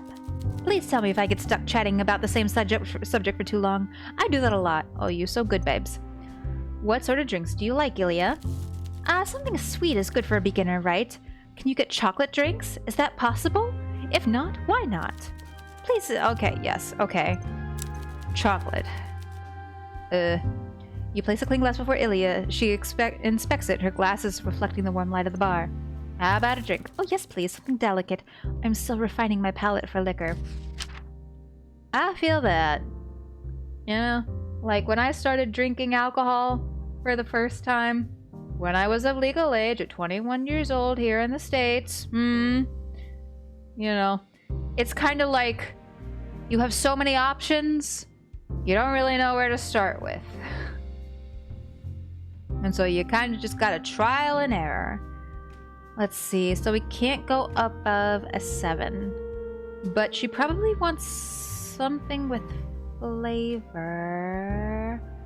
How about a pirate's joy, maybe? Maybe she'll like something fruity. Killian hasn't come in yet. I was just starting to kind of sort of like him, not in a romantic sense, but in a I tolerate and could maybe have you as a friend type of sense towards the end of the last case. I'm fascinated with how you have created a new flavor profile here. I must make a note. Flavor satisfactory. Is that one of her favorites? Does that mean it's one of her favorites? Dang it. Crap. Okay. Well.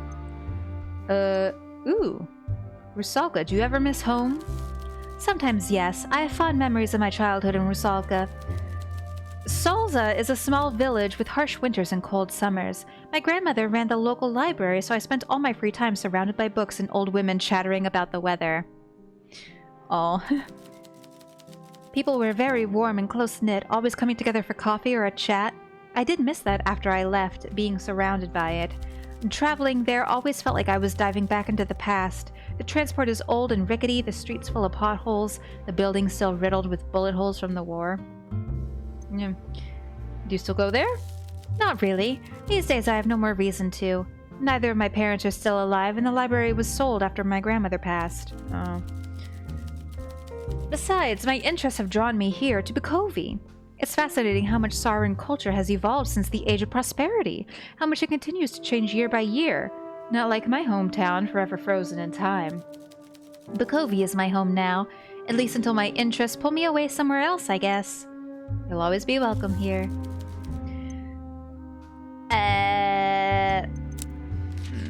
Were you by chance at the party? I don't have any information to share. Okay, well...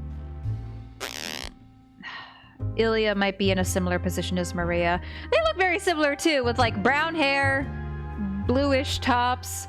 I think Ilya's just kind of here to kind of like add, what's the word? Add to the crowd and environment and to maybe build up her character a little bit. Kind of less so for case reasons, maybe. Because it doesn't seem like there's anything really important we can talk to her about. Well, I guess that'll do it for now.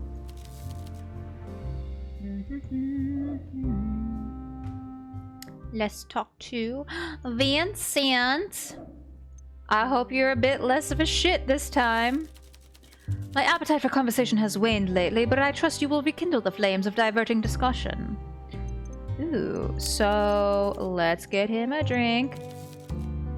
Show me there's still some class left in Bukovy. Right. He likes the martini, because he likes olives. Each their own. To me, olives are little tiny pits of disgusting, but you know. Again, to each their own. You truly evoke the taste of Bukovy from my youth. This is straight from the Age of Prosperity. Delicious. Yeah, right. Still convinced Bjorn is the culprit?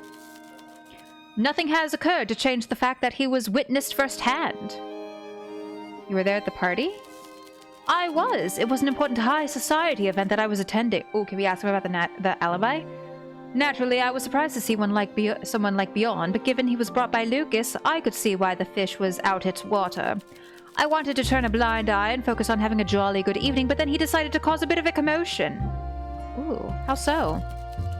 I noticed him approach Petru that evening, which was already strange, seeing as Bjorn didn't really interact with anyone and stuck like a barnacle to Lucas. What a strange sight. A steel mill worker and a politician speaking as if they knew one another. Whatever he said, it must have been upsetting, because Petru angrily ordered Bjorn to leave him alone and stormed off. Initially, I attributed it to a simple social faux pas and tried not to gob. After the hubbub died down, Lucas walked up to me and asked if I'd seen Bjorn.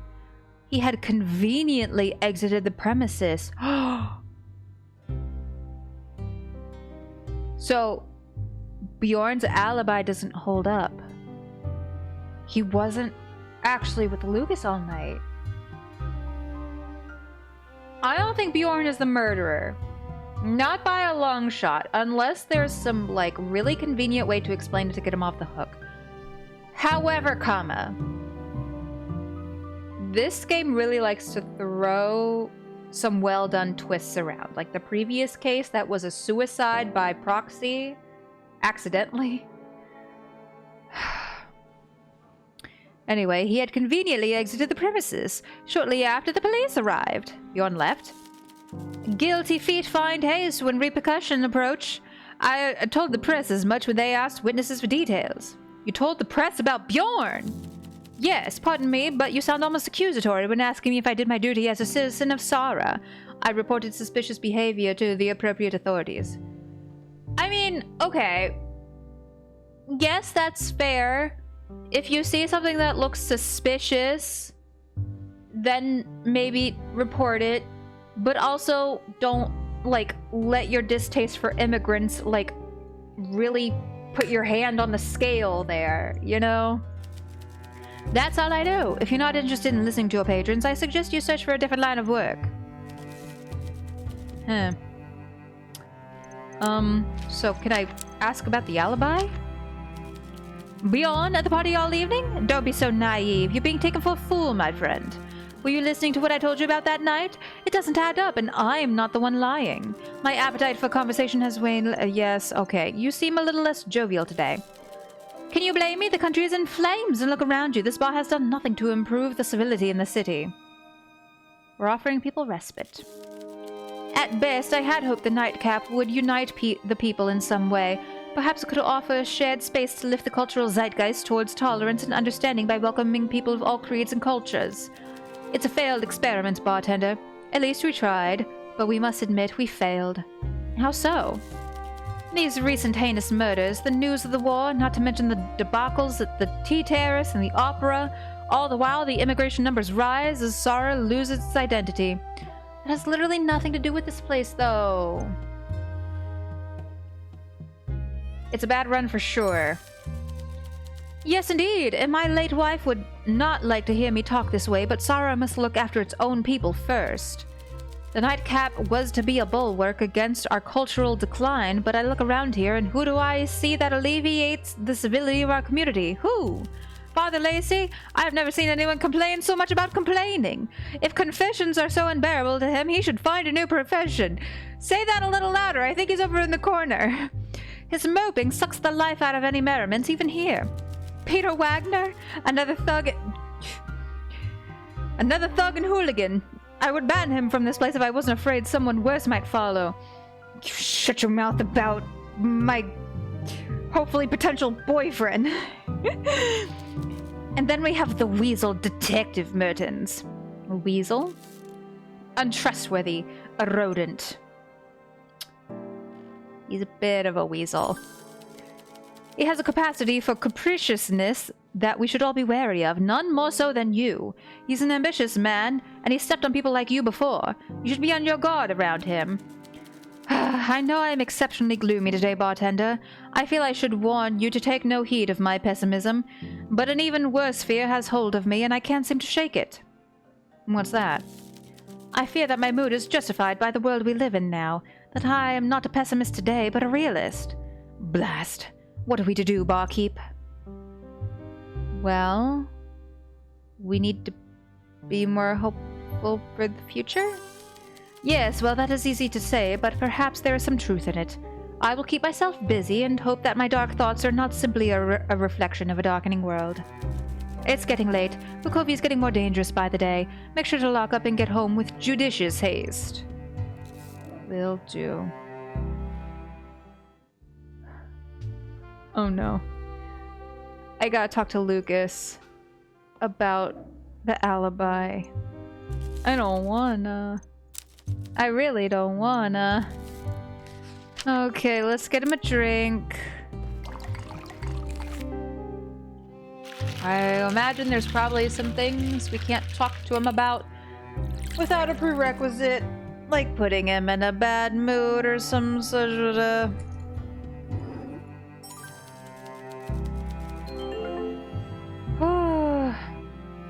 That tastes like something I can't remember forgetting. Sorry for getting all poetic. It's just, it's really good. Okay. What could I serve Bjorn to cheer him up? He could probably use something with a little kick to get him out of this rut. Ginger, perhaps? Your copper bullet has that, right? Remember that. Bjorn needs a copper bullet.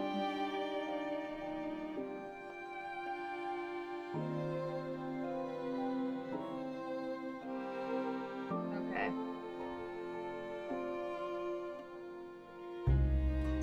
Okay, let's see.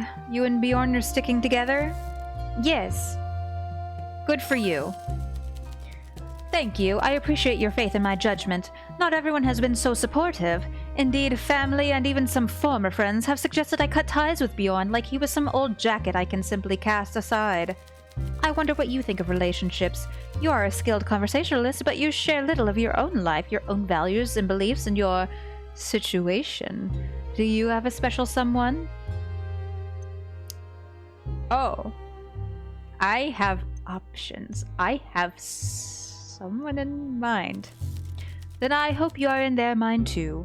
You deserve someone who appreciates your qualities. There are many. Regardless of your current romantic status, I wonder what you feel is important in a relationship. In particular, what would you do for someone you love? Where does love run out and you draw the line? What do you mean? I mean, what would you do not do for love? Is he kind of leaning towards, like, what if Bjorn does actually turn out to be a murderer? Is this important? Oh, music is sad. I suppose not. It is a frivolous distraction, but that's what I need right now. Drink and pointless discussion over irrelevant hypotheticals. Forget it. I get it, Lucas. I'll indulge you. Alright, so tell me, what would you be unwilling to do for love? What is too far for you?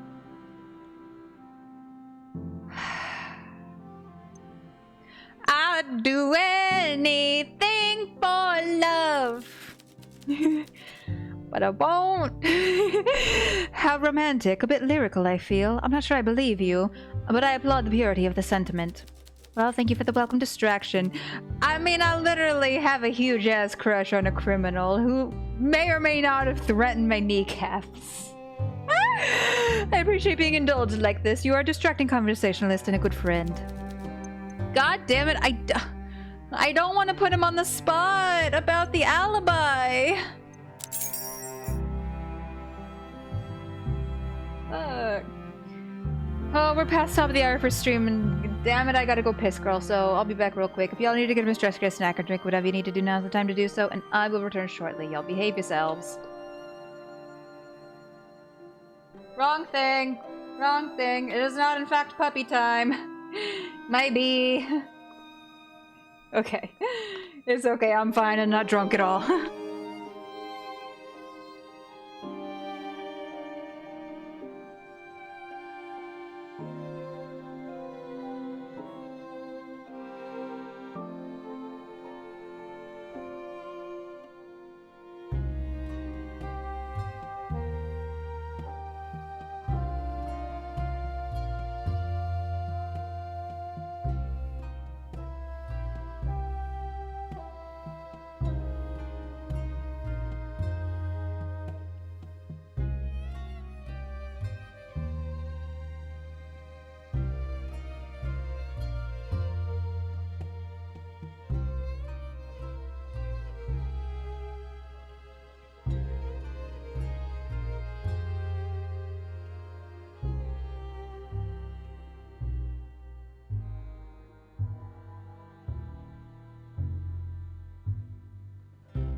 Oh.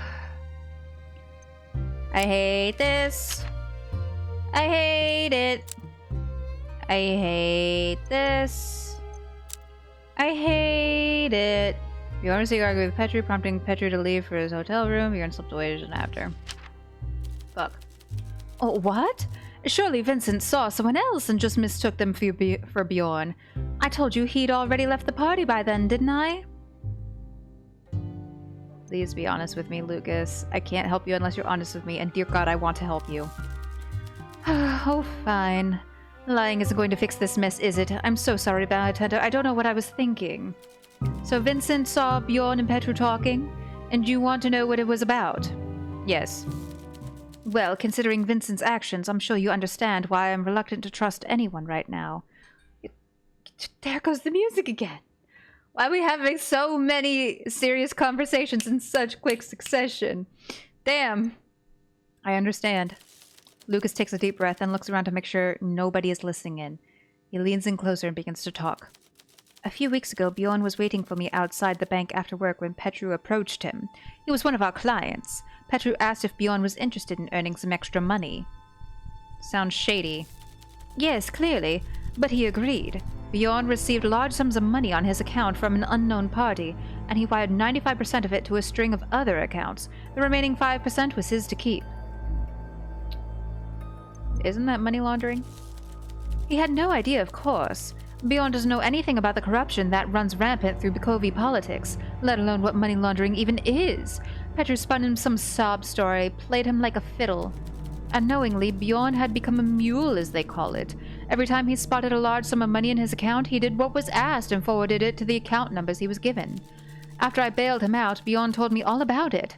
Naturally, I did not want to add to his list of alleged crimes, so I told him to keep quiet about that. Apparently, a few days before the murders, Bjorn hadn't received the usual payment.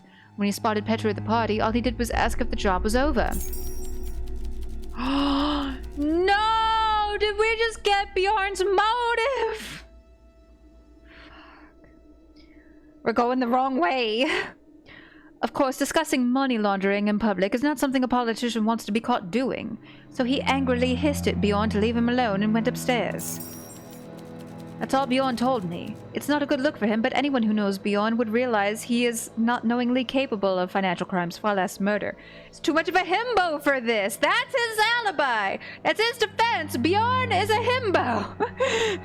If it works for Olivia, she's too much of a ditz to sabotage the weapon. It can work for Bjorn. Thank you for trusting me. Ooh. Well, want to talk about something lighter? Coffee recommendations? Do I look like someone who needs coffee? Do I appear relaxed? Am I lacking in anxiety as the police try to frame my partner for murder? No coffee, then? Of course I'm drinking coffee, despite the fact that it is definitely not helping me, but I am not sleeping anyway. I may as well stay up all night researching obscure Sarin law books which might offer a loophole for Bjorn. Any luck? None. And Vincent won't let me borrow legal manuscripts from Libraria. Not that they would help. I checked out law books from the Municipal Depository of Legal Literature. Useless. When I read everything I could get my hands on, I started calling people instead. Again, the coffee helped. Who did you call? Ghostbusters! No, they probably won't be helpful here. Although, this game does like to throw out some twists. Anyone and everyone. A retired judge, 3 lawyers, my stepfather. None of them seemed hopeful. Still, if I had to recommend a coffee for these situations, Yerba Red has worked best for me. How? Well, it keeps my head clear, gives me some focus, and it really gets the heart racing when you need an extra kick at 3 a.m. Oh, and it's got a nutty aftertaste and overtones of cranberry and damsons. Whatever helps you get through this tough time. Yes, thank you. I appreciate that. Maybe I should cut down to 7 cups, though. He was previously on like 8. Yes, maybe. Let's talk for a bit, yes, okay. Okay. Alright. Well, let's go ahead and end there. We do have the case file. We have no other suspects besides Bjorn. Pain. Pain. Life is pain and endless suffering. We usually have 4. Does this mean there are 3 currently unknown suspects? Are you shitting my metaphorical dick? Huh? Damn it.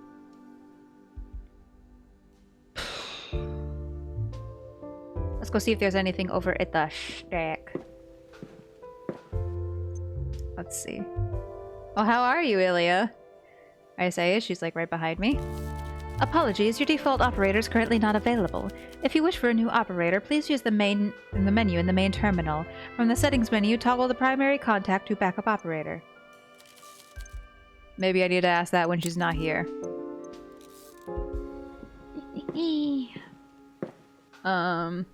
Should I talk to Hugo about some shit? Hey, Hugo. So about this.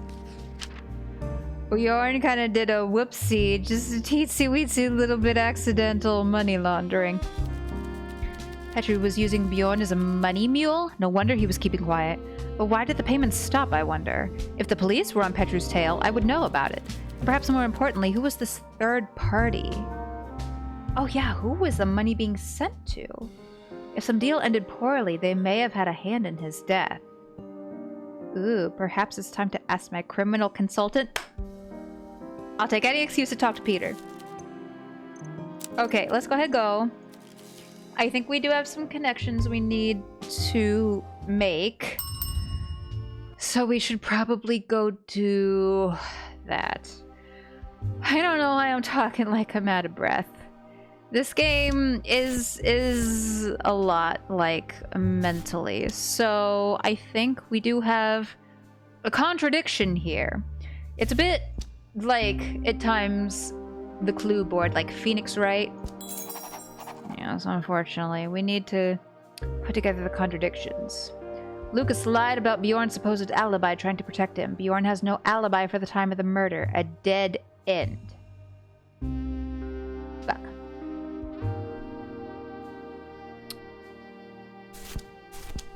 Anything else? False alibi. Ooh, what about... The whistling is the same here. The killer's confession. The killer in the confessional was surely the same man Clara saw leaving Petru's room, as both whistled the same old tune.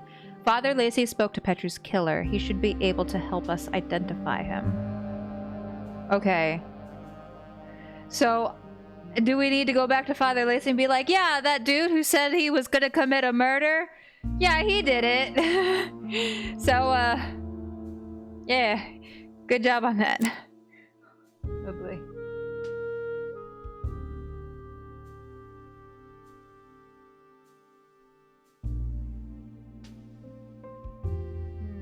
Okay.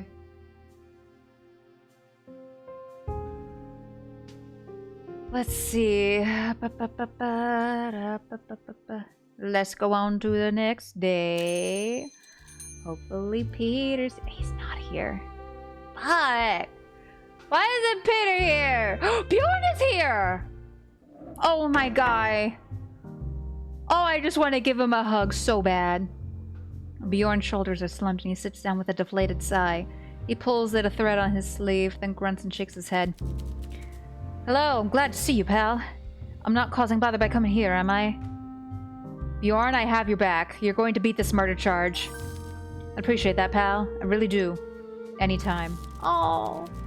Bjorn opens his mouth and his words stall. He shrugs like he has nothing left. It might take some time before he will open up again. Interested in talking or just a drink? Despite everything happening, it's good to see your face, pal. Let's get him a drink. Copper Bullet. I remember. I have it written down. I asked his boyfriend. I know what he likes. Good partners know what your tastes are. Hell yeah. We may have already known from previous cases, but you know what? That's great stuff, so it is. A few more of these and I'll forget all my troubles. Oh, he's in a good mood. I'm so happy you could briefly forget you're being framed for murder. So, can you tell me what happened that night? Bjorn stares blankly. He looks defeated, but then you see perhaps a glimmer in his eyes. Hope remains. I just made mistake after mistake.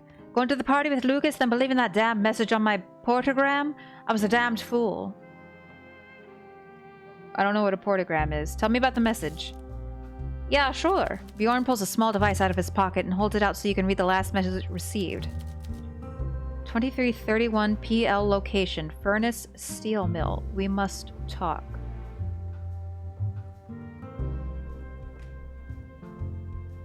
So that's like just before midnight. That's like 11:31 p.m. Yeah.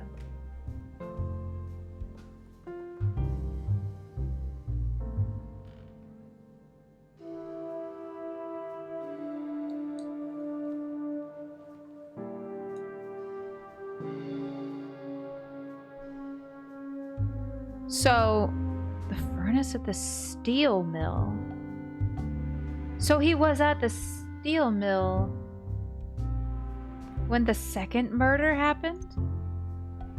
PL Petru Lombardo? Aye, it seems that way.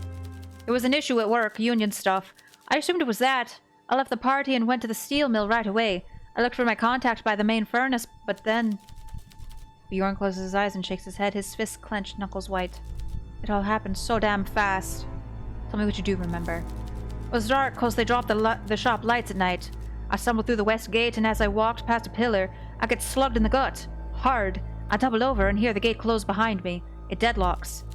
I catch my breath. I've been hit harder than that, but not by much. I could barely see the big bastard in the gloom, but I tried to get space. Give him a good shove, reach for the gate, but the lock is set, so he grabs me again. Never lost a fight in my puff, but I was losing this one, and this was different. This guy, he had done this before. Beaten men to death. Oh, wait! Hold up, I need to finish this conversation first. I can't believe I found the doming hammer in the dark. I was going to use it on the lock, I swear. Bjorn takes a deep breath. You already know what he will say next. I swung as hard as I could, like my life depended on it. I could swing like that 100 times and never make contact so perfectly. Right on the head I hit him, cracked like a fucking egg. Okay. Oh, okay. This might be a flimsy theory. The whistling has me a little doubtful from the whistling we saw in the opening scene. However, the comment he made about like he was used to beating guys to death, that's how Petru died. So, the killer, whoever it is, killed Petru, then went to go see Bjorn, and then Bjorn killed the killer in self-defense. I'm starting, the threads are connecting. I need to do it like literally on my board, but you know. What happened after that? It's all a blur. I don't remember how long I stood there. I don't even remember dropping the hammer. All I know is that when I came to my senses, all I could think of was Lucas. Why him? He always knows what to do. I didn't know who else to turn to. So I found a phone, called him, and just sat there waiting. When he finally arrived, he knew it was bad. Really bad. He insisted we get rid of the body. I just numbly followed his lead. We threw it in the furnace and went home. Lucas was involved in disposing of the body?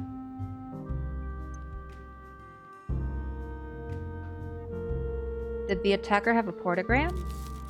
I didn't think to check. If he did, it must have ended up in the furnace. What next?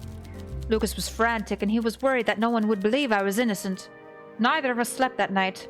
I think he knew it was the wrong decision, but it was too late. The deck was stacked against us, so we just sat there, waiting. Of course, the police quickly found us and asked me to come to the station. You already know the rest. Looking at me now, you wouldn't guess I was in a fight for my life, right? I've never bruised easily, and that's not exactly helping my case now. Still, it's a relief to tell this to someone who might believe me. Thanks for listening, pal. What do you think of me now? Less, I reckon. You acted in self-defense, like literally... Whatever, the comment he made about, like, fighting for his life or whatever, like, literally, he probably would have died. I appreciate it, pal. I hope the courts feel the same, but I doubt it. Especially not because he's apparently being implicated in Petru's death. It's better for me to die in a jail cell than on a battlefield, I suppose. Still, Never imagined life in Bukovi would turn out like this. We'll do everything we can to prove your innocence. Okay.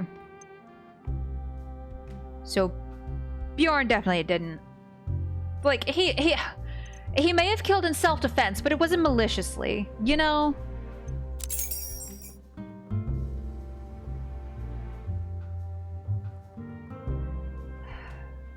What can I ask him about? I want to ask him... Oh. Because in the opening cutscene we saw... the guy was whistling. I wonder...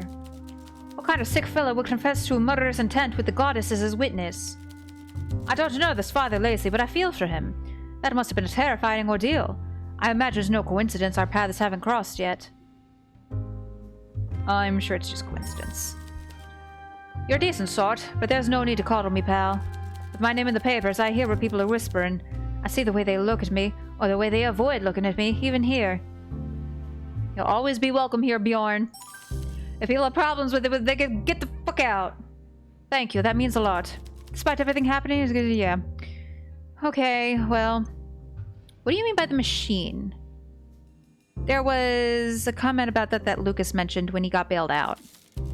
There's a big machine that's been set in motion, and it's designed to burn up people like me, but it's more than that. What do you mean? The machine is a concept from literature. It's from a book. Well, a pamphlet originally. The writer called it a treatise, but to my mind, that's a grand term. His name was Alexis Abruvaz. He wrote about the machine?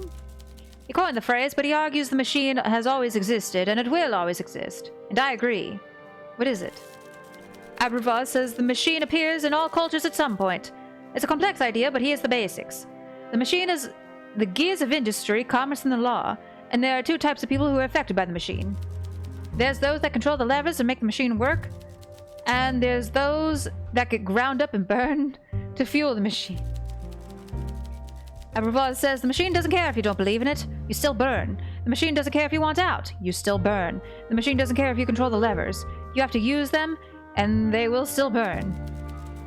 Sometimes the machine burns you up so slow you don't notice, but you still burn. So what are we supposed to do? Abruvaz isn't too optimistic. He says every time we realize we are part of the machine, those hurt by it will rise up, but in its place they will build a bigger, more complex machine. Subtler, but eventually even more cruel. I think we can build a better system, maybe? As a theory, it all seemed a bit doom and gloom for me before all of this, but I think deep down I knew it was true. Now I'm on the wrong side of the law, I feel myself getting burned up. I see the truth, but I know there's nothing I can do about it. Yikes. Okay. What about...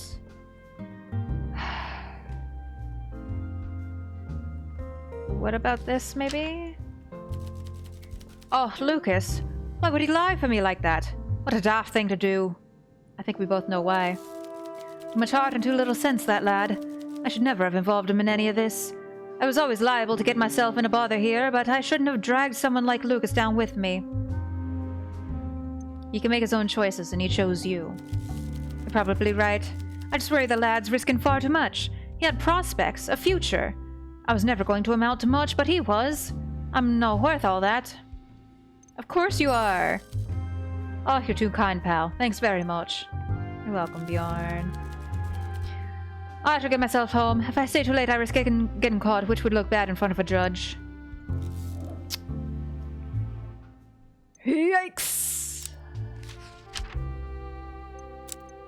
So the setup. Petra and his portogram at 10:30 tell him to come to the metalworks. Okay.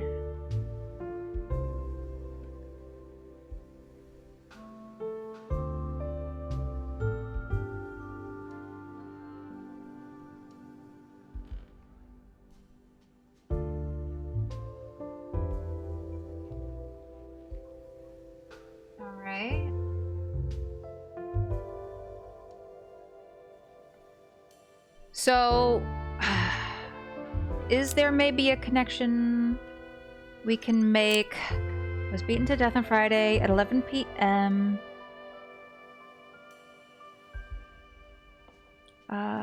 Second body was found the morning after. Wait, so when did Bjorn leave? Because if he was gone at the time of Petru's death, maybe. Received a message from Petru on his portogram at 11:30. Oh, I don't know. I don't know. I feel like there's definitely some connections there. I'm not entirely sure if we can make them yet. I don't know. Evening, Claire. Let me buy you a drink. I don't know if there's anything we can necessarily talk to her about, but might as well.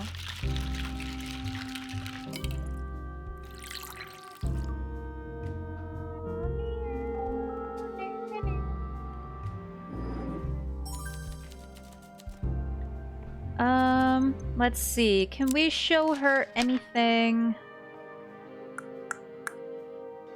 Maybe not. Did she see the argument, perhaps? Sorry, Barkeep, I wouldn't know the first thing about that. What about... the killer confessed? Boy, am I glad I caught that whistling. So Father Lacey sat next to some serial killer? I'm surprised he didn't have a heart attack on the spot. Me too. I suppose they'll find him. I hope they'll find him soon. Hopefully it's not Bjorn, but if so, the idea that this guy is still out there gives me the heebie-jeebies. Me too. Okay, I think that's all we can get out of Clara for now. What about Halia? Okay, I want to find her favorite drink. What sort of drinks? Something sweet. Something sweet, something sweet, something sweet. What did I give her last time? I think I gave her the Pirate's Joy last time. I mean, she does like both of these. Apparently not enough. Anything else sweet? I have the One Night Stand. Maybe? I'm torn between this or the Ambush. Let's maybe do the Ambush, especially because she's a beginner drinker. You know, maybe she wants something a little lighter in alcohol content, maybe? We shall give it a try.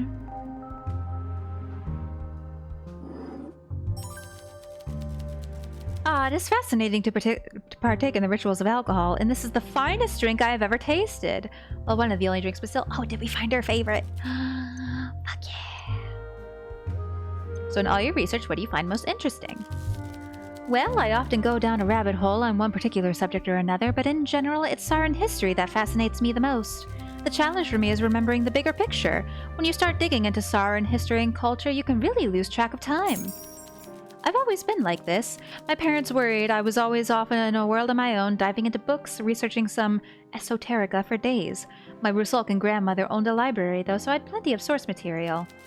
Baba always encouraged my curiosity. She brought me new books every day, but my parents thought I was peculiar.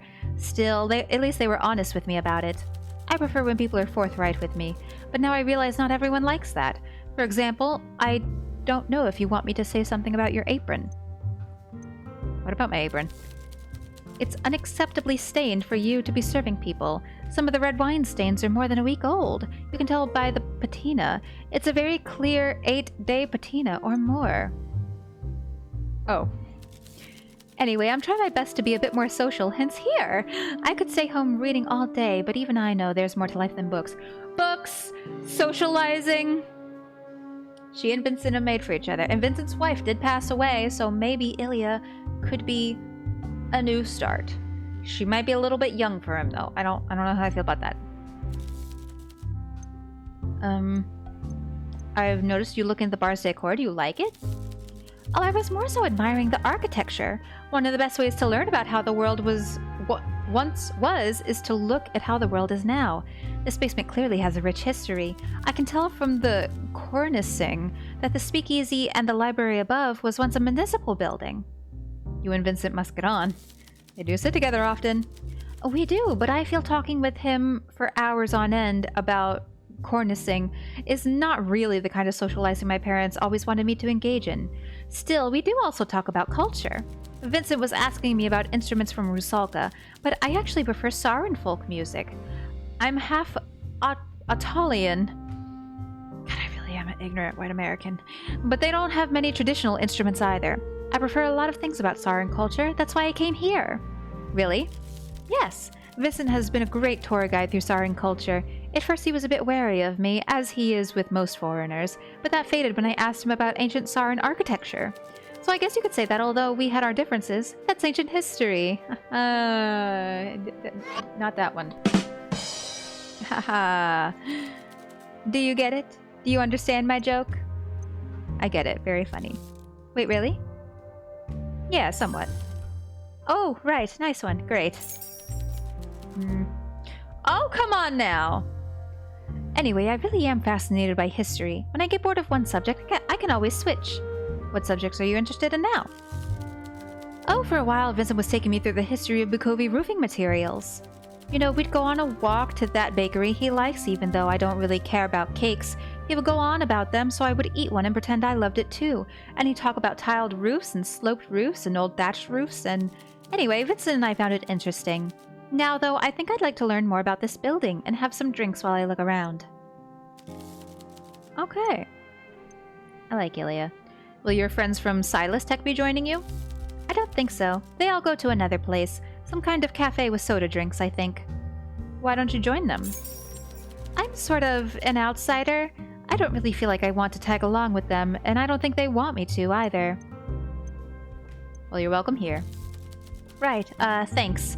I don't make friends easily, but this seems like a friendly place. Why can't you make friends? Oh god. I don't know. I suppose it might be the timing. I mean, when I get bored of a conversation, I just want to stop. Why should I keep talking when I don't want to talk anymore? So sometimes I leave too early and people think I'm rude.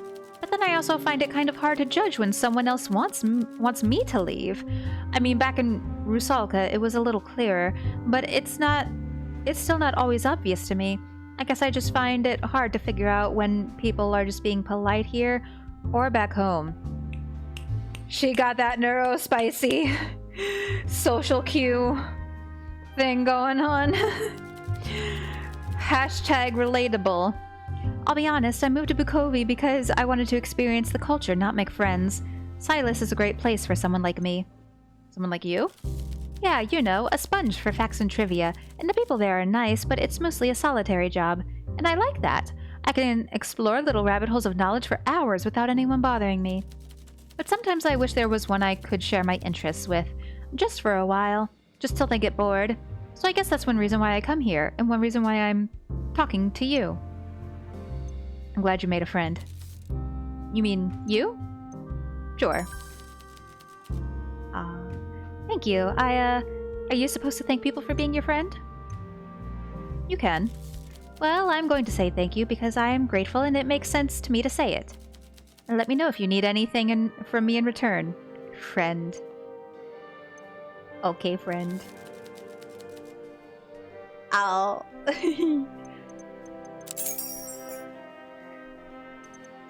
Again, I don't know if we have anything to talk to her about. I wonder if...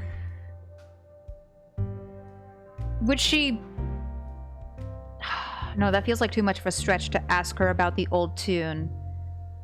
Especially because I don't know if John specifically mentioned what tune it was. A confession from philosophical curiosity rather than guilt, a blatant disregard for social rules and the distress of others, and exploitations of the seal of confession. Oh, and the murders, of course. Fascinating. How so? It's rare to encounter this kind of psychopathy in the wild, as they say. The human mind really is endlessly confusing, but fascinating.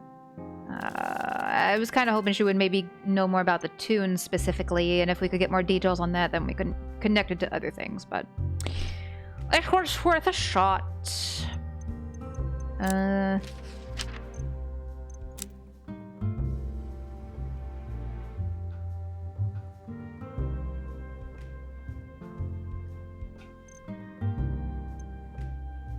I love you, Ilya, and all due respect, I don't know if you're...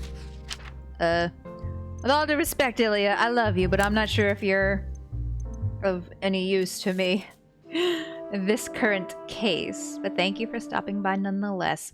Vincent? Hello, Mr. Florer. Oh. Do you know the operator of the stack? Actually, no, let me get him a drink first. Yeah. That way he'll talk with me more.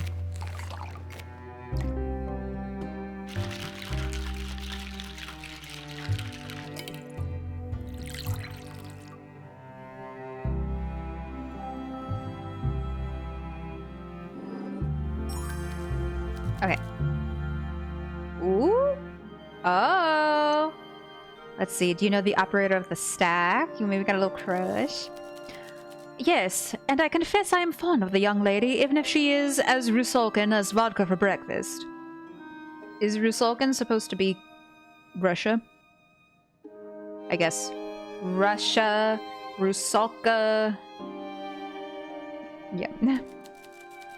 I used to think Rusalka was a proud nation, staunch and hardy, but I fear that no matter where people hail from these days, standards of civility and manners have gone down everywhere else in the world. Nonetheless, I adore the young lady's incessant questions about Saran culture and history. I can't imagine a better match than Ilya and I for two eager conversationalists. She never runs out of questions about Bukovy, and I... never tire of them? Quite so! She has a hunger for knowledge that cannot be sated, and I have a desire to expound on Saran culture that cannot be exhausted. In our time, I must confess, she has taught me a thing or two as well. Did you know that in Rusalka there are towns where the snow never melts? All year round, all white. Blindingly so, can you imagine? And in the north, you can witness the aurora.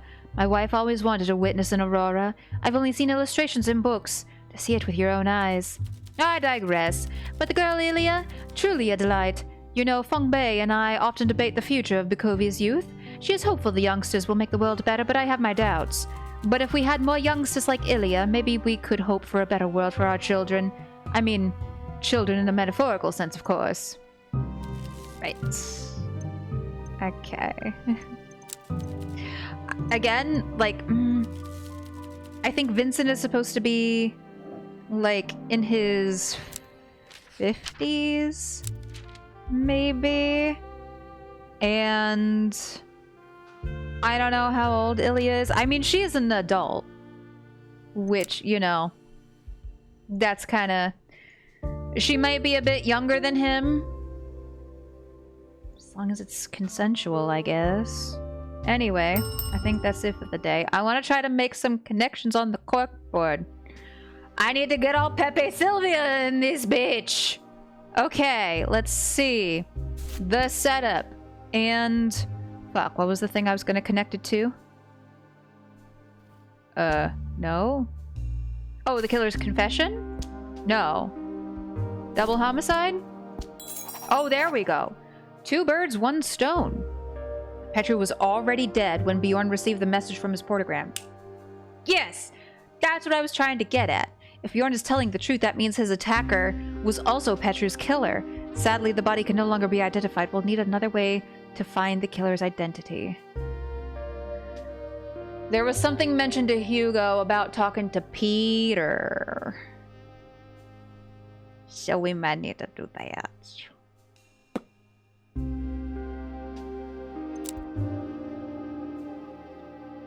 Well, next day it is then. Oh, he's here! Oh, my guy is here. Hey, Peter. Bartender. Peter. Let's have a nice calm chat. Okay. Let's get him a drink. Let me buy you a drink.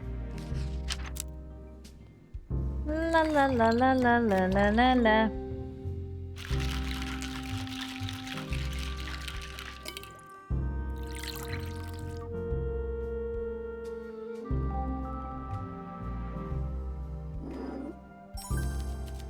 Alright.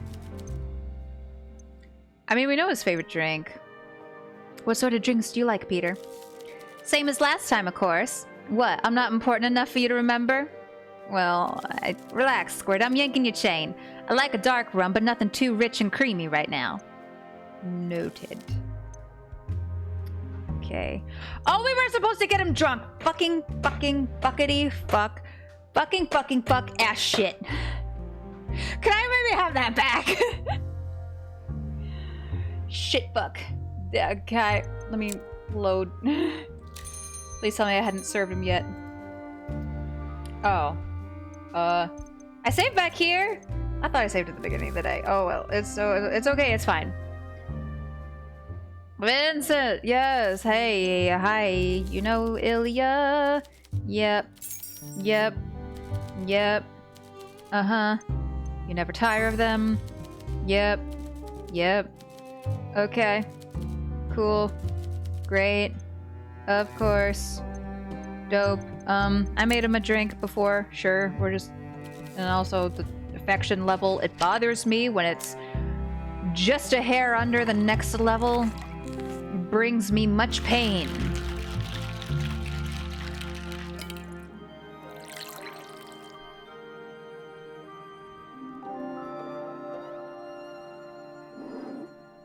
Okay. Yes. Okay, now goodbye. Get to forget my face. Alright, everybody get out. Shoo, go.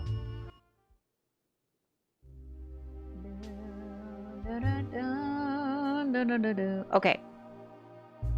Shit, what did we do before? It was double homicide and the setup. Yes. Okay, I'm gonna save at the beginning of the day this time. Oh god, I'm dumb. Dumb.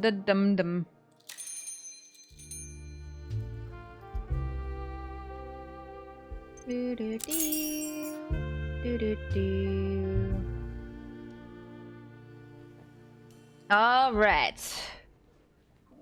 Peter. So we need to get him drunk. So we need something that's at a 7. Something like this.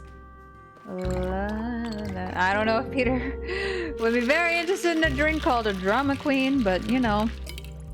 Maybe he'll like it. I don't know. It's decently strong. Drown his sorrows and all that.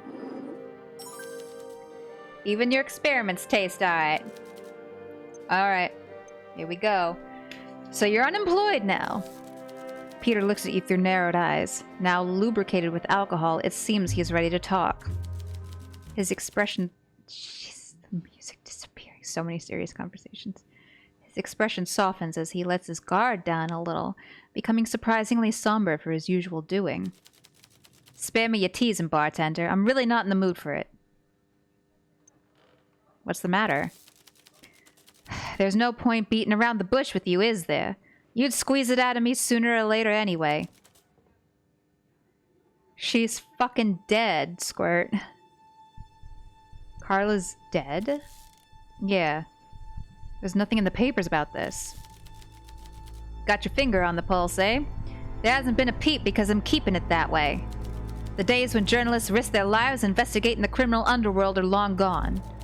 Journos sit at their offices now drinking Joe. You're lucky if they're brave enough to poke their noses out the window. They'd rather reword the Covey PD press releases. And any chance of exposing blue-collar shit? Forget about it. The papers are owned by the people who need to control the press and have the money to make it happen. The press is crooked? What do you think, Squirt? Yeah, I'd say the press is pretty crooked. I worked all kinds of jobs, and 1 or 2 of them were all about making sure the right folks got the right stories printed. Or the wrong folks. The right folks are the ones that pay me. The wrong folks are the dead ones. Not hard to remember. Keep it simple, bartender. That's my advice to you. And at all times, keep your nose out. Bukovi's a powder keg. As soon as news of Carla kicking the bucket gets out, it'll be bedlam. We'll have a street war on our hands. Enough folks looking to fill her shoes already. So how'd she die? Carla met her...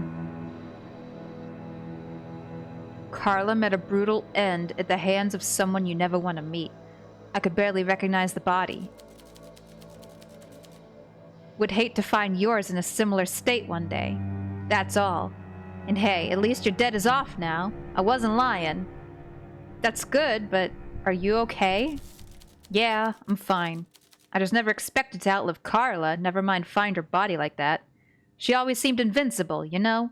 3 steps ahead. She was unpredictable, but my world is an unstable one, and she kept things quieter, like it... Don't get me emotional for Peter again. Damn it!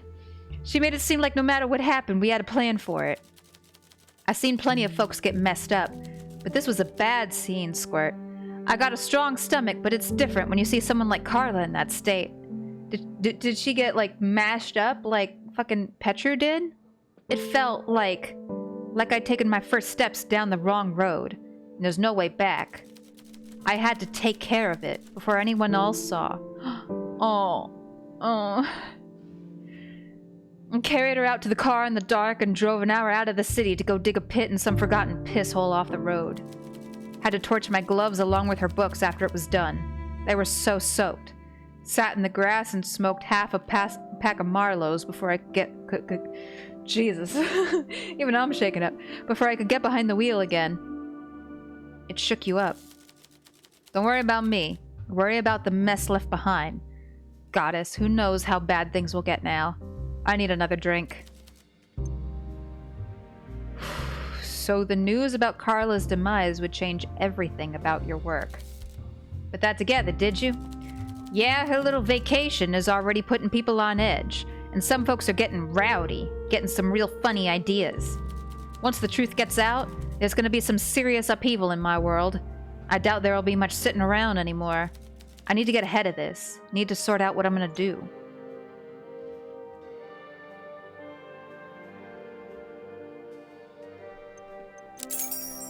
Save just in case!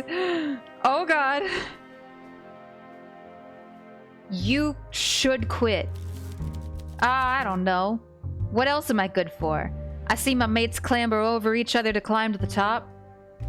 But not you? Maybe I'm getting too old for this. Too soft. You have been nicer recently. Yeah, well, you've grown on me. Kinda like a fungus. I suppose if someone put a contract on you now, I wouldn't even do it. I'd probably cut off someone else's finger and say it was yours. You might need to wear gloves for a while. How romantic. But I guess I am at this sort of crossroads. There's only 2 ways I can go. I can't see a way to split the difference. What are the 2 roads? The first one isn't too different from the road I'm already on, but it's gonna get real bumpy. I can see how things are getting worse on the streets. Once that obituary's in the papers, it's gonna be chaos. Do I step up, grab Carla's throne before anyone else has the chance to make a play for it? Do I try to keep up? Because if I go down that road, I'm gonna have to become the monster folk already think I am. Worse than that. No, I don't want that for him. The folks that will survive those street wars are gonna be the ones that are willing to do whatever it takes to come out on top. The survivors ain't gonna be the cleverest or the calmest ones. Are you sure? Oh, yes. This ain't the first underworld war. I've been through 5, maybe 6 if you count the distillery affair. Every time the same things happen. The worst get worse, and the rest get dead. And I always chose the first option. That's why my face is so interesting looking. But there is another way? Sure, there's always another way. And? And what? Will even become an average schmo? What do you think? I become some loser? Some nobody? You're never gonna be a nobody to me, Peter.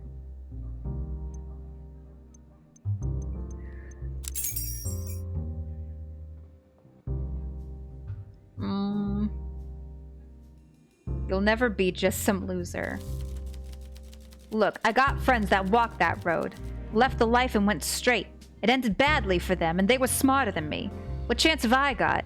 Even with Carla too dead to send her goons after me for ditching her. You can learn from their mistakes. Yeah?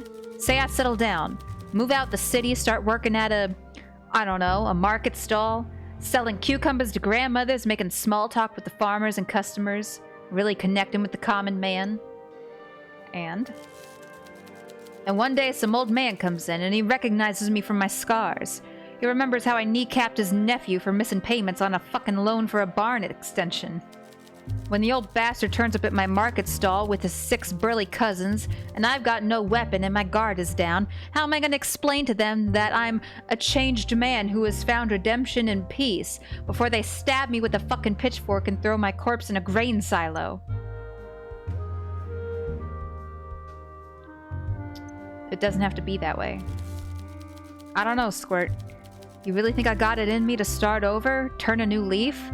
Goddess knows, I would have broke your legs last week if the boss asked me to. Would have felt bad about it, obviously, but I still would have done it. Knowing that, you still think someone like me deserves a chance at a regular, legitimate life? I believe you can do it, Peter, and I want to help you. Well, I'll consider it. Thanks for having some faith in me, Squirt. That means a lot. I guess you're telling me what I need to hear, and I appreciate it. Now let's change the subject before I get all mushy on you. Oh... I kind of wonder, this is one of those things that maybe I'll explore off-stream, maybe? Or maybe like in a future playthrough that's not necessarily going to make it to YouTube, but maybe when we have some more free time to just kind of play whatever we feel like. Maybe... I wonder if it's possible to convince him to go for option A, you know, that he mentioned. Like, grabbing Carla's throne before anybody else does. I don't want to see him do that, though. I don't want my sweet baby boy to be a monster. Because he's not. I love him.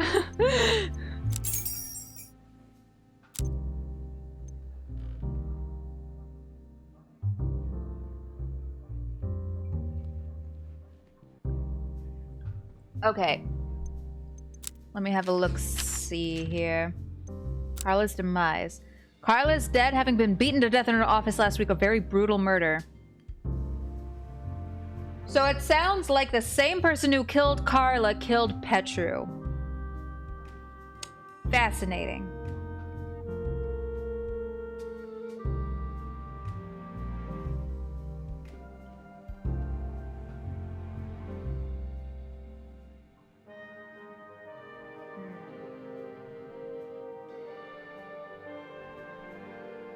Okay, we're probably gonna have to make the connection.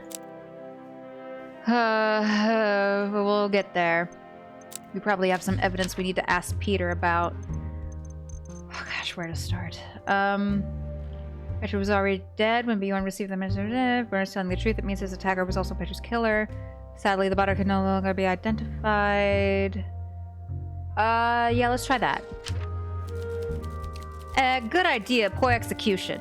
Who disposes of evidence at their place of work? Especially after they'd just been at the scene of another crime. You should have at least dumped the body in the river, or... Peter. Right, sorry. I'll tell you this, whoever this guy was, he knew where Bjorn worked, that he had a connection to Petru, and where Petru would be that night. This was not some amateur. Could it... I get the feeling it was maybe the person that was getting the 95% of the money that Bjorn was doing the thing with, you know.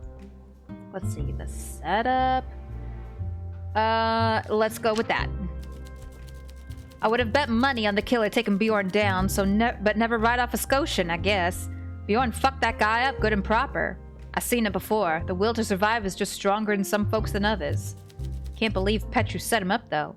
Fucking rat. He had it coming. Oh! What if the killer had Petru's thingy thing? The whatever it is, the portogram? Yeah.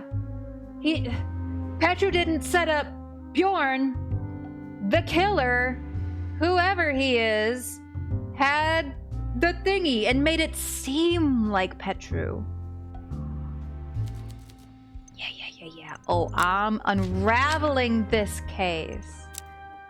Let's see.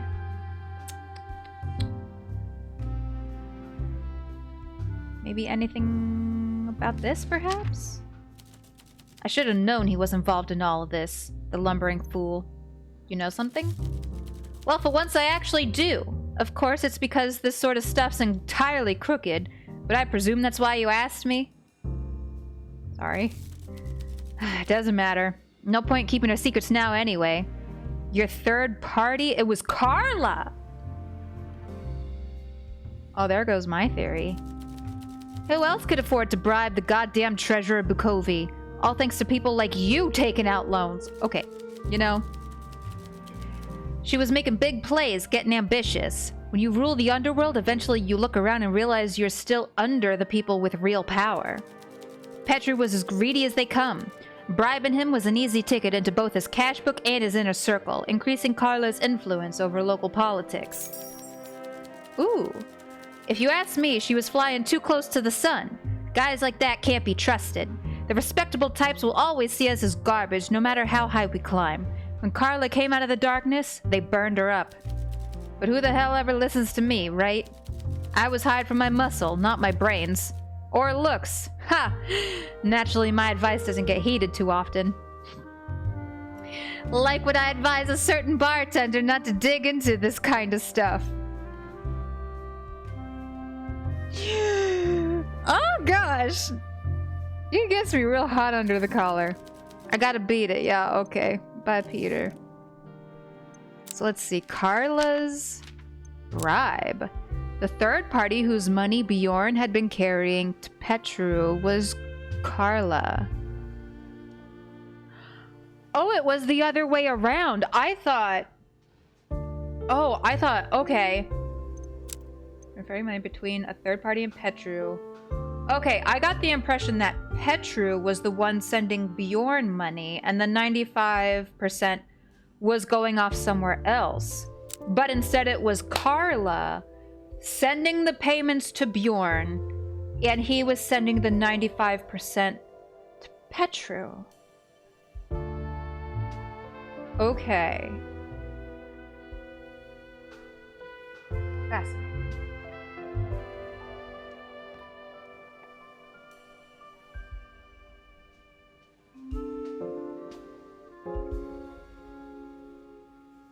We definitely do need to combine Carla's death with whatever we have about the guy beating someone to death. Something like that. We're gonna need to do that. Okay, we'll get there.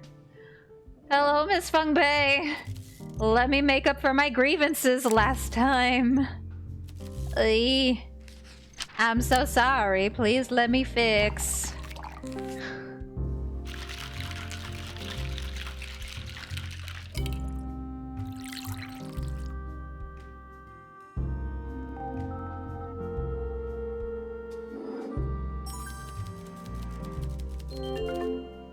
Delicious. You're quite a skilled mixologist. Yes, okay. Apologies for last time. That one's on the house. Maybe. Eek. Okay, let's see. Ooh, do I need to talk to John about anything? Let's see. Something Sean gave me through the week. I don't know what the hell he wants. Ah. Okay. Let me try again. How about a drink? Hold up. Let me save first.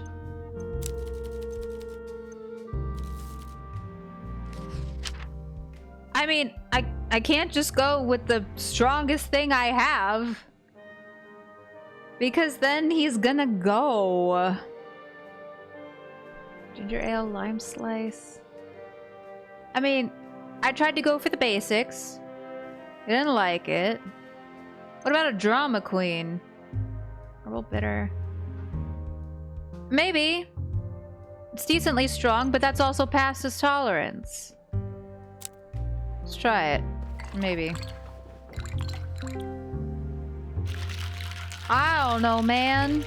I'm just trying to be a good bartender and get the people what they want. It's not my fault people aren't direct about the things they want. I guess I feel like I'm on cusp of touching radiance, or perhaps I'm losing my lunch. Either way, it's probably a sign I should stop drinking. Fuck! Fucking fuck! Okay, can't give him anything too strong. For someone who's kind of an alcoholic by now, he is a little bit of a lightweight. Apparently. And what the fuck do I give him? Ah!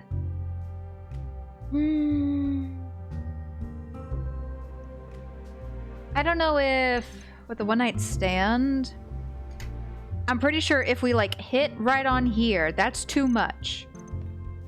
I'm pretty sure. I don't know if it's we go past or maybe we try.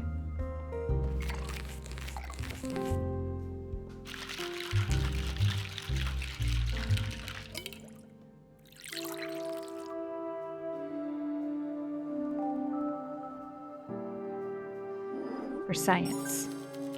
Yeah, okay, yep. Too much. Too much. I don't know if we even need to talk to him about anything. Okay, you know... Man, why you gotta be such a fucking lightweight? How about this? The fucking coffee drink. I don't know. Maybe he does really like the strong ones. Those are his favorites, and I gotta give it to him, but then he'll just immediately go. Maybe that's the gist here. Okay, you know. I don't give a shit about his holiday, still. Let's see, the killer's confession. Ooh, yeah. What do you want from me? You think you can remember the voice of the person who confessed? Indulging Father Lacey with his favorite drink seems to have had an effect. Oh, it's because he's drunk! He is still shaken but willing to talk. Yes, to my eternal despair, the memory is burned into my mind. Why do you ask? Could you verify if the current suspect matches the voice you heard? You want me to meet a potential murderer face to face? Will my misfortune never end? How much more must I suffer before the goddess grows bored of my despair? We think Bjorn is innocent. We all think our loved ones are incapable of sin, but trust me, evil exists on a spectrum. None of us are free of it, and all of us are capable of great evil.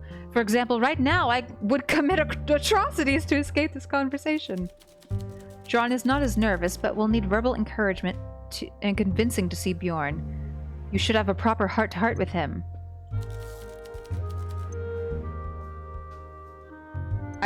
Oh.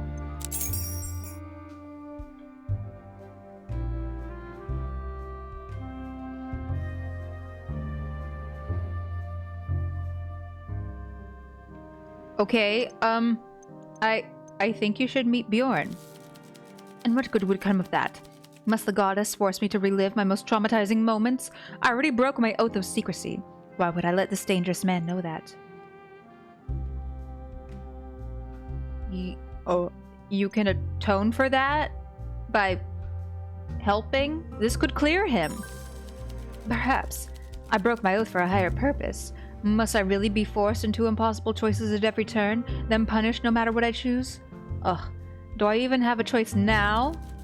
You can't blame me for fearing for my life after what I went through. It's natural to fear death, even with the promise of the eternal embrace of the goddess. As flawed humans, it is in our nature. I don't want to die just yet. Bjorn would never kill me. Oh, we all die eventually. What matters is how we live. That is true. The mother died as a human, but the life she lived beforehand was full of care and love for mankind. It is why we remember her to this day. Fine. I've given up, okay? The goddess has tested me by taking my father, and it's only been downhill from there. It was fairly downhill before that too, I suppose, so just leave me be with your misguided notions. I've had enough. So, his father died... in-game timeline? Like... said summer, it's January now, so like a year and a half ago? Maybe? Maybe that would have been... oh fuck, I don't know. Perhaps around the time of the first case, maybe? I don't know. Your community hasn't given up on you? Or the goddess hasn't given up on you? Ooh. Yep. Maybe... Because Feng Bei said she still wanted to see him. She didn't... She said something... What did she say? She said something like... She didn't want to go to another priest or something. Like, wanting to help. Your community hasn't given up on you. Yes. Perhaps. I presume you speak of Miss Bay, yes? And possibly Miss Carmine as well. Misguided in their faith as they may be at times, deep down I can sense some form of concern for me. Perhaps I've addled my brain with alcohol for too long, and I can no longer see reason. I must remember my duty is not just to listen to my flock, but to lend them my voice as well. You know, if it weren't for operating an illegal speakeasy, you'd make a fine priest, perhaps. I don't know about that. Very well, I will speak with this Bjorn and listen to his voice. If he truly isn't the killer, I will even testify in court if needed. Is this gonna be Bjorn's defense? My thanks, Father Lacey. Oh, hell yeah. So, what do we do now? Do we just, like, wait for Bjorn and Father Lacey to be in the speakeasy at the same time, maybe? I don't know.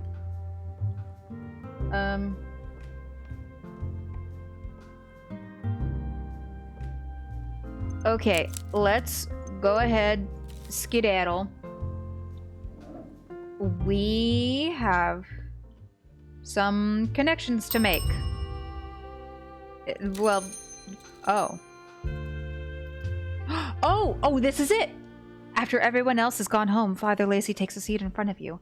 He looks equal parts nervous and determined. I'm ready. Where's the Bjorn you wanted me to meet? You should be here soon. Just as you finish pouring Lacey a drink, the bell rings, and the sound of Bjorn's heavy footsteps echoes through the room. John swallows, trying to steady his breath. A huge figure sits down next to John, dwarfing him. Oh, he really does. Imagine if Bjorn was next to Lucas. Lucas is a very twinky kind of guy. He looks quizzically at the priest, then turns his attention to you. Hey there, pal. Why'd you call me over? I wanted you to meet John. John avoids eye contact, but you can see his shoulders relax as soon as he hears Bjorn speak. His fear dissipates, and in its place, relief and sympathy. Bjorn's not the guy. I heard you were going through some troubled times, so our mutual friend here believes a talk with a priest might be able to ease your mind a bit. Also, we kind of wanted to make sure you weren't a murderer. I trust you're familiar with confessions. While it's unusual to have a third-party present, rest assured that nothing you say will be disclosed outside the circle of those present here. Can't say I've ever done this confession thing before. It's not something we have in Scotia, but I get the gist of it. All I do is talk? Correct. Speak to your heart's content about actions you've taken that you regret, and I will listen. Alright then, goddess, this is all a bit sudden. John winces as Bjorn takes her name in vain, but then settles again. Bjorn lets out a deep sigh and begins to speak. I did a terrible thing, not because I wanted to, but because I felt trapped and desperate. I told Lucas already, and he said I should keep quiet. But it's been bothering me, you know? Still, recent actions don't bother me nearly as much as the other thing I did. I didn't mean to, Bjorn's breathing becomes ragged. Whatever he's trying to say causes a lot of stress. For a moment, it looks like he's about to force himself to speak, but Father Lacey puts a hand on his shoulder. Let your heart be at peace, Bjorn. Being forced to kill in self-defense is not a sin, and the goddess doesn't judge you. You have been through pain, and she is with you to help you heal, not to cast blame. I'm not too sure about the meaning of any of this, but I do feel better after you said that. The goddess sounds like a kind old lass.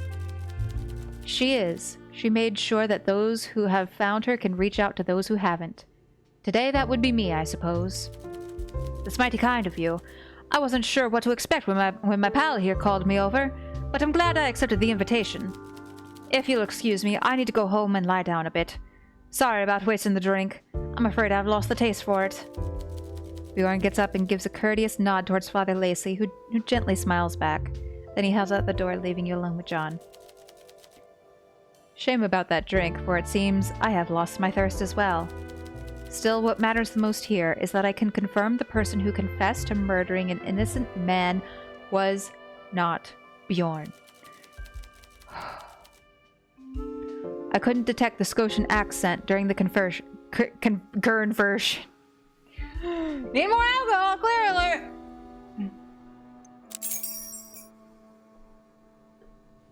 Jesus balls.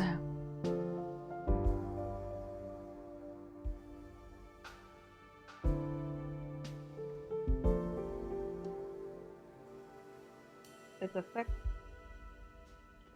I hate when my Discord notifications get glitchy on mobile.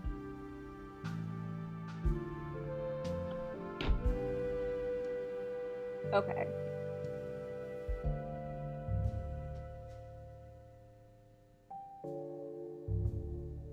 Okay. Sorry, just making sure I'm not missing anything important. Doo-doo-doo-doo-doo. Jesus Christ, I feel like I have an eyelash trying to jump directly into my eyeball.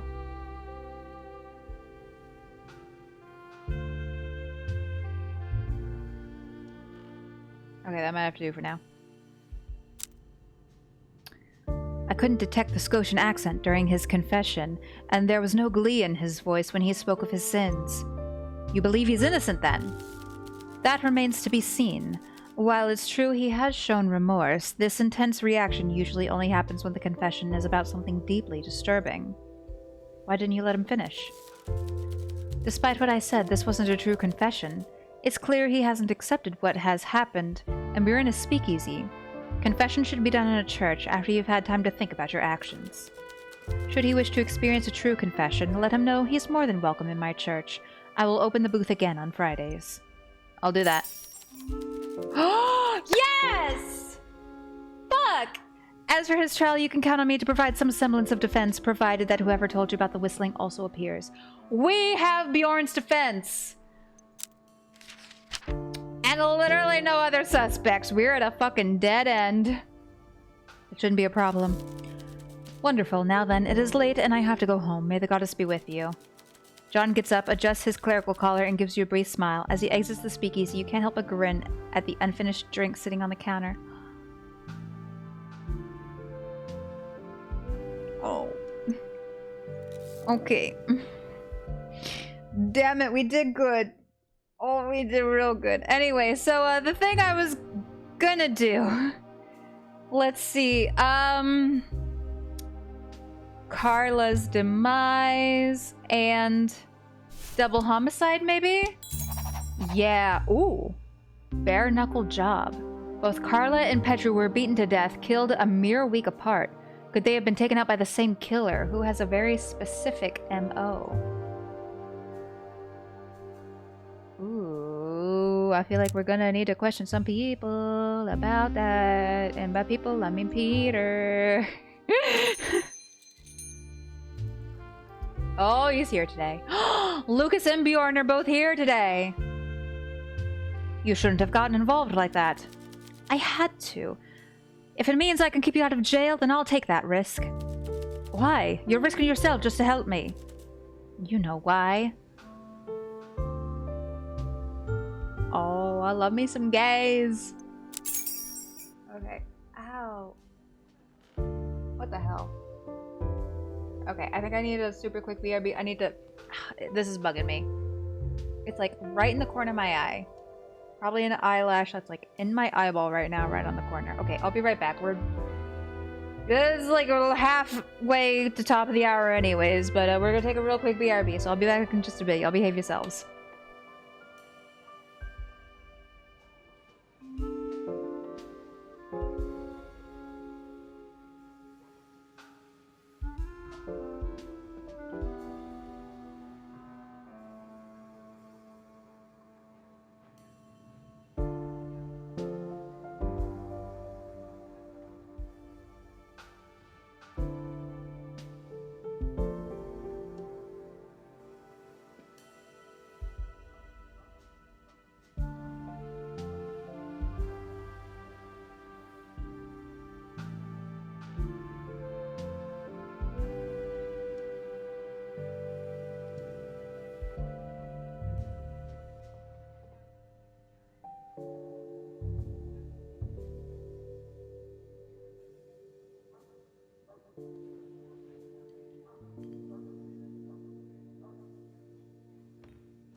Well, tragically, I found no such eyelash, but I'm hoping maybe I can just kind of ignore it and it'll go away. Maybe, I don't know. All right, Peter. You up, babes? Let's get you a drink. Fucking tipple. Is that like... I don't know if tipple is like UK slang or if it's like old time slang. Now I'm curious.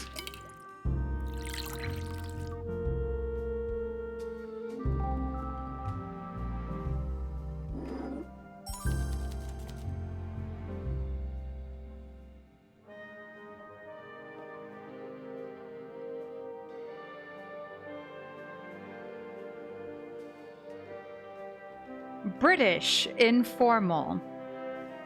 It is from the UK. I kind of figured because there are some more UK spellings of words in here, like for example certain words that here they're written with an S instead of a Z. Yeah. Okay, so I gotta ask you a very unfortunate thing. Both Carla and Petru were beaten to death. Could they have been taken out by the sim killer who has a very specific MO?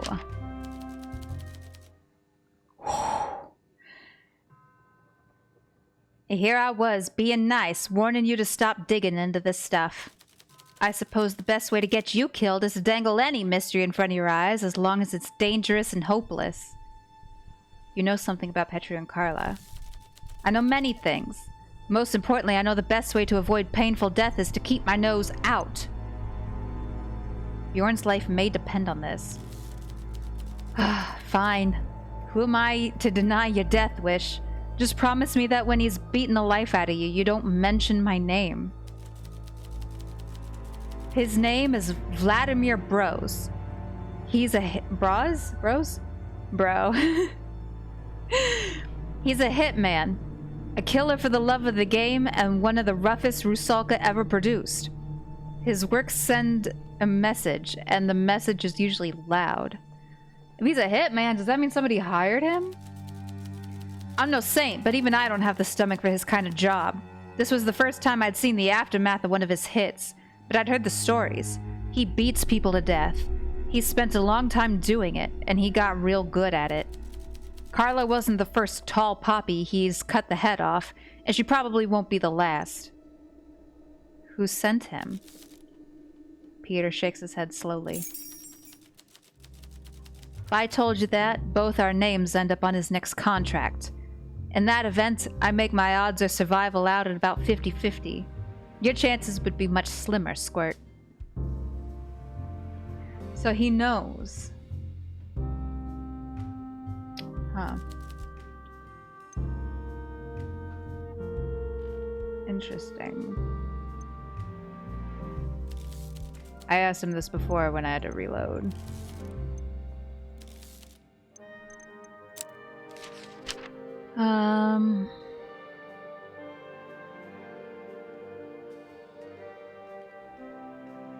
Oh hey, we found out Bjorn didn't do the kill. I'm just literally taking any excuse to talk to Peter. Glad you've come to your senses. Johansson's a big tough fella, but he ain't got the heart for this kind of nasty business. There's an art to this line of work. I'm glad too. What? The art for murder? Excuse me? Peter. Jesus Christ. Okay. Those dusty old liquor bottles won't rearrange themselves.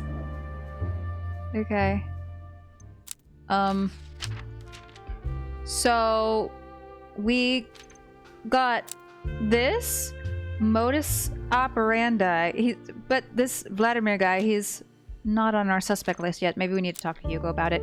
Peter claims Carla and Petru's killings are the signature style of a hitman named Vladimir Bros. He warns us that Vladimir works for very powerful people but won't tell us any more. I'll need to look elsewhere if I want more information. Alright.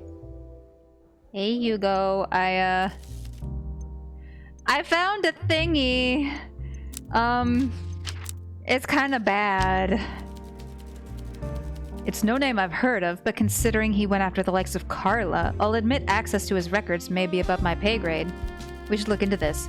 If Roz is real and not just one of Peter's inventions, the archives might have something on him. Oh, we need to go check the stack. Okay. I like that Hugo is always here. Doesn't even have like limited actions to like kind of nudge us in a certain direction.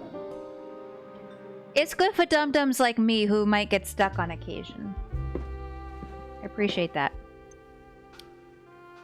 Let's search Vladimir, I guess. Vladimir Broz was born in Rusalka and served in its military for 9 years before being honorably discharged. He went on to found a private security company called Garmer. When political tension began to flare up across Callisto, Vladimir moved the company to the Saran capital Bukovy, where it remains active to this day, currently employed by the Saran government. Vladimir's visa application is documented in the Bukovy archives alongside a copy of his Rusalkan passport. For privacy reasons, I cannot give you access to most of this information, but I can provide you with a picture. He's a big Hulk and burly blonde guy.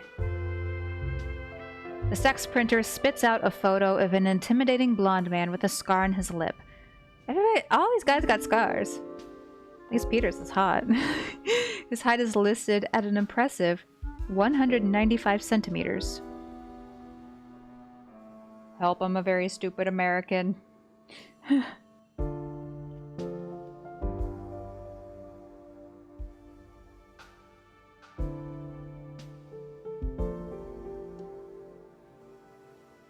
6 feet 4.7 inches. He a tall bitch. Oh shit. That is all the information I could find. Thank you for using the stack. Rather than returning to the welcome screen, the message lingers for a while until a familiar flash and wall of green text scrolling indicate Ilya has opened a private channel. The Saran government, just like Petru. I am not sure what prompted you to look up this man's name, but something about this is making me wonder. Oh yeah, because Ilya's not here today. Wonder what? Ilya does not respond, but the screen flickers briefly, suggesting something has changed. Perhaps you should speak to her about this in person. Okay. How are you, Ilya? After a brief wait, the standard stack terminal prompt switches to the message screen. Sorry about that. Ensuring this conversation is off record. I've been well, thank you for asking. Have you enjoyed your time at the Speakeasy so far? Certainly. When I first came to visit, I was worried there would be too much noise and too many people to feel comfortable. But Vincent told me that's precisely the reason he only informed a select few people about it. Conversations are hard to enjoy when you have to raise your voice. He certainly has an eye to keep things classy. He sure does. Do we want to look up Bjorn? Our baby Bjorn. Bjorn Johnson, born in Scotia. Not much is known about him regarding the first years after his arrival in Bukovy. He was recently arrested and released on bail by the Bukovy police as he's suspected of committing a double murder, one victim being a local politician. Oh, we should tell Hugo about his defense. Local politician being Petru Lombardo, Bukovy's treasurer. While the investigation is ongoing, other local politicians have submitted requests to the court of law to prioritize his trial to see justice prevail and calm frightened citizens. Yeah. The recent upsurge of interest has made news outlets dig deeper into his past. Many different sources ultimately cover the same information. Johansson works as a laborer at the local steel mill and was seen conversing with Petru Lombardo at a party that occurred right before the discovery of his body. Alright.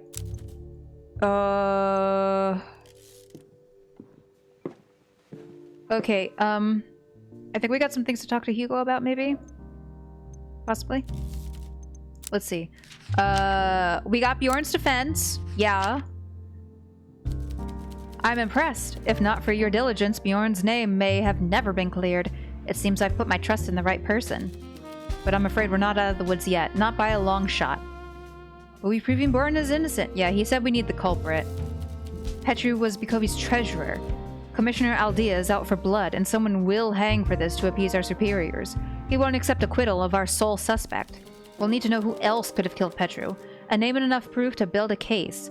Without that, Bjorn's life still hangs in the balance. Yeah, so about that, yeah. Vladimir Broz is a tall man from Rusalka. He was trained in the military, but now works as a private security contractor for the government. Petru also worked in the government. Ilya wonders if there's something to that. A member of government private security suspected of murdering the treasurer. I don't like the sound of this. Do you think this was an assassination? It's starting to look that way. If so, we're punching well above our weight class.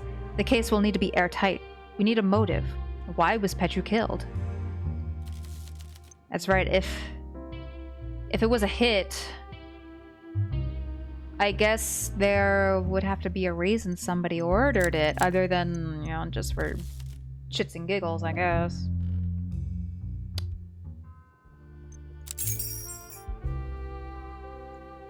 Well, is there anything to talk to Lucas about? Oh, I need to remember to talk to Ilya when she comes in.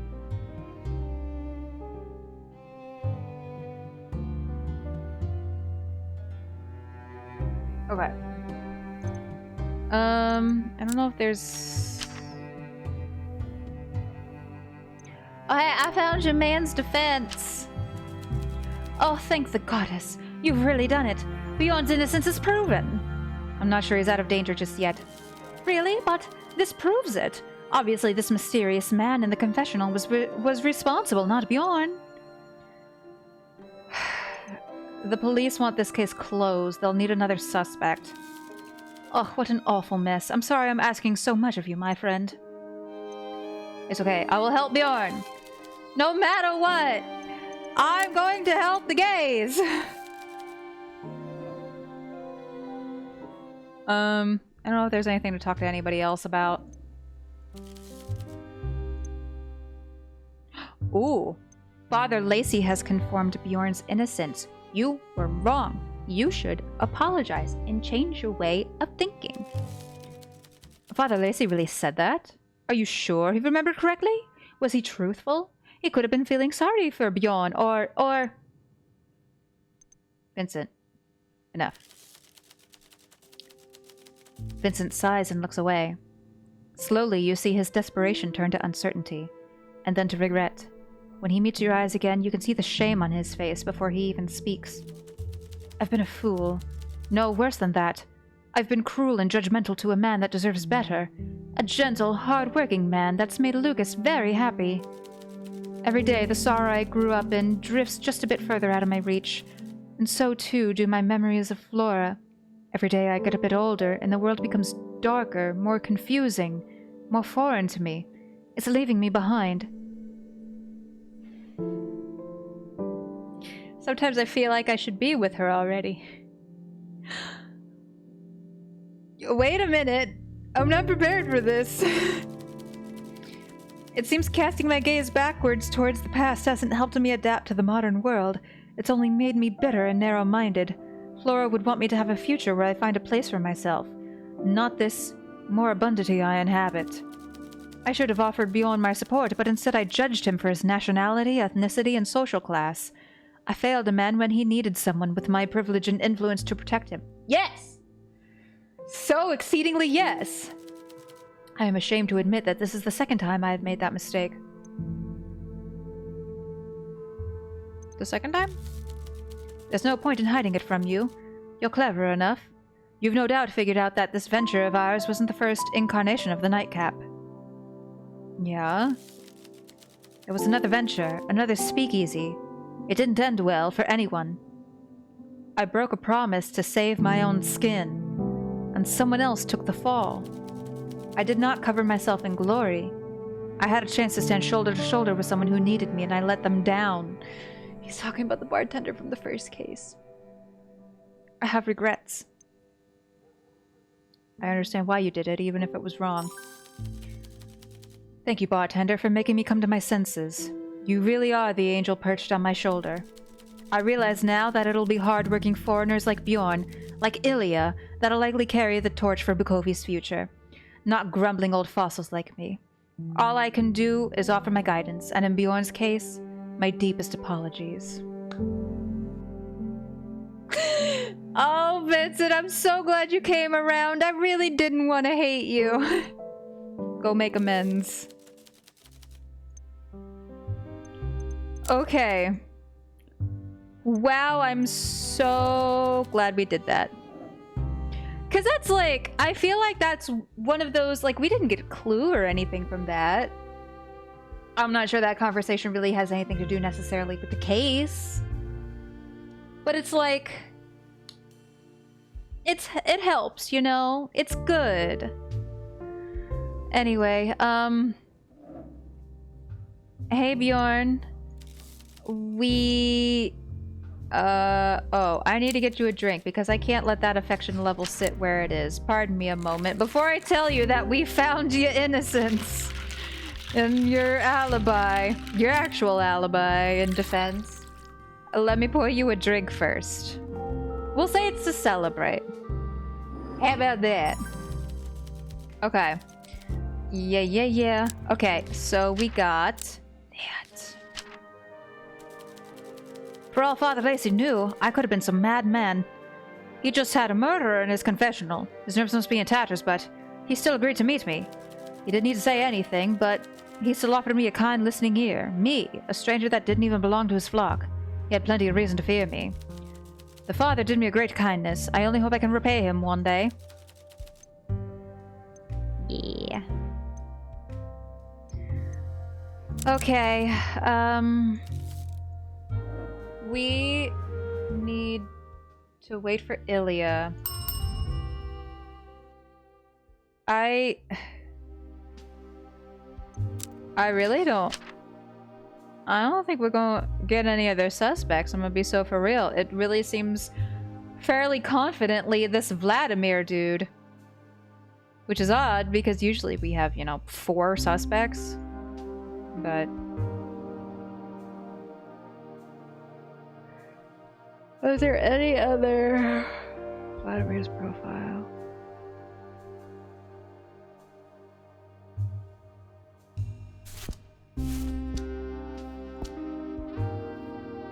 Oh, not that one.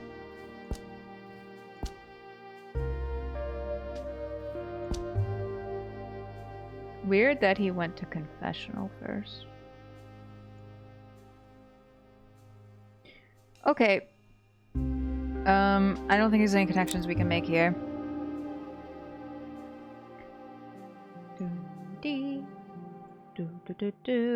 Please be here, Ilya. Please. Oh, she is here, thank balls. MP is here. I'll get to you in just a second, sweetheart. Evening again, barkeep. Okay. Ooh, yeah, let's get her a drink first. Oh, the mint punch still isn't her favorite. Oh, it's the ambush. Okay, right. Right.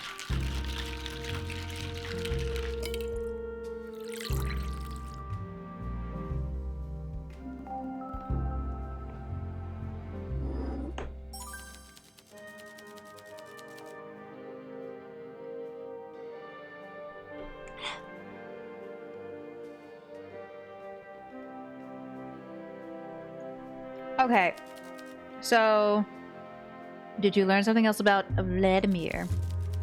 I did, and I didn't know what to do with the information. Mr. Florer noticed something was bothering me when I visited his bookshop earlier, and I confided in him. Can you tell me? I am not sure. You are friendly and kind, but I'm not looking for kindness. I need protection. This is sensitive information, and I don't want to end up like Petru. That's so fair. What if Vincent vouched for me? Ilya tilts her head slightly, pondering what you just said. Then she nods. I think that might work. I'll ask him later to see what he thinks about all this. And you. Keep the lights on for us when you close up for the night. We'll come visit together. I don't want to risk anyone overhearing us. Okay, so I presume this is going to be a similar situation to what we did with John and Bjorn. I mean, I'm pretty sure Vincent can vouch for me. Ooh. Yeah, we needed higher affection with Ilya. And we're at like past the 3rd level of affection with Vincent, I'm pretty sure. So, I think we're good there. Hey, Peter. Do I need to serve him? Probably not. However, considering that, we keep our affection level, like rolls over into the next case. I want to make sure my relationship with Peter is at the tippy top, as high as it can go.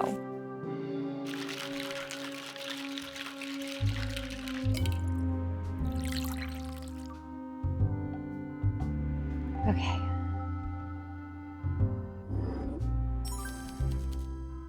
Ooh.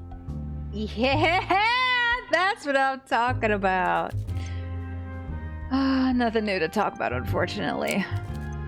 Okay, I have business to attend to.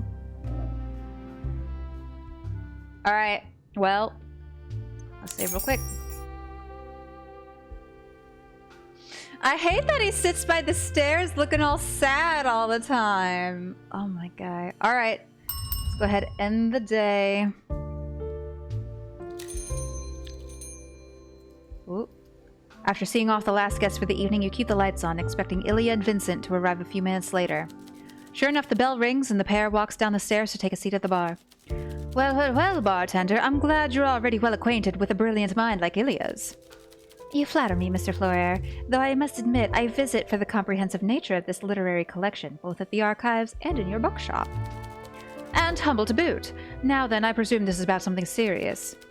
Do you recall our previous conversation 3 days prior at 2:15 p.m. about government spending? Yes. There's a lot at stake here, and I'd hate to see one of the last erudite citizens of Bukovy end up in trouble because they're too well informed. The bartender seems to be interested in the topic as well, but naturally I felt uncomfortable sharing it on the spot. That's why I asked you. I see. All I have to say is this, Ilya. I keep wanting to say Illy. Like Illy animation. Illymation. Oh gosh. Bukovy and all of Sara is currently stuck in a downward spiral. This country, once a bastion of culture and class, is slowly turning into a pit of corruption and fear. Fear breeds corruption, and corruption breeds fear. The only way to break this cycle is to overcome the fear, so the corrupt cannot thrive. I have little faith in the constabulary, but even I have to admit that people like Hugo Mertens might be one of the few left trying to fight for what is right. Correct me if I'm wrong, bartender, but I trust you've seen this as well. You and Hugo have been working closely together for the past few months. I trust him with my life. Sure. That's a bit much. But I'm glad to see you two managed to establish a repartee when your interests aligned. Having one detective on our side whose moral compass hasn't shattered into pieces might not sound like much, but armed with enough information, we might be able to make the city a better place. What I'm trying to say is, both of us are here for you, Ilya, and Hugo too. I can tell from our talks you truly love this country and its history. The best way to preserve it is to be brave and fight for it by doing the right thing.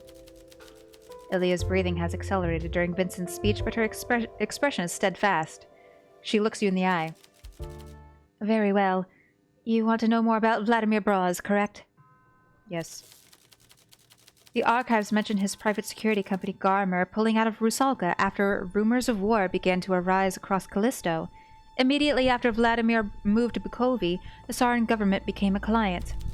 There has always been political tension between Sara and Rusalka, so I found this development rather peculiar. I began looking into the matter further. I quickly stumbled upon a major barrier. Most of Garmer's records are kept in a highly confidential section of the archives to which Silas Tech was not granted access. I had a hunch and decided to sneak inside after hours. Ooh, Ilya, bad girl. Sure enough, my instinct was correct. Our city council is indeed one of Garmer's employers, but their records were unusual, to say the least. Rather than any sort of continuous security service, they listed only specific deployments. Short-term contracts filled with cryptic coded language.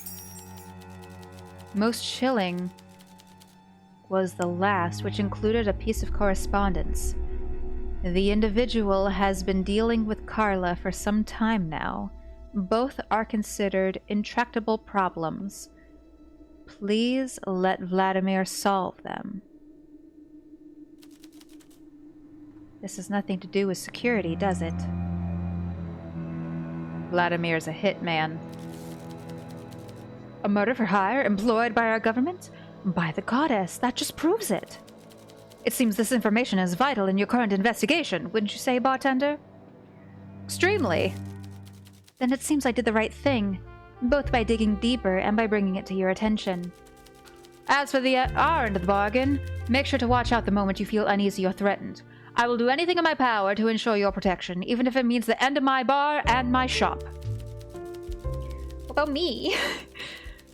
I appreciate that. So far, nobody has noticed I slipped into the restricted section. Still, doesn't hurt to be careful. We need to be wary that we do not paint a target on our backs if we haven't already. Precisely. Now then, I think we should all get some proper rest so we can face another day in Bukovi with a fresh and healthy mind. The two get up from their stools and head toward the exit. Vincent laughs jovially at Ilya's warning to ascend the stairs carefully.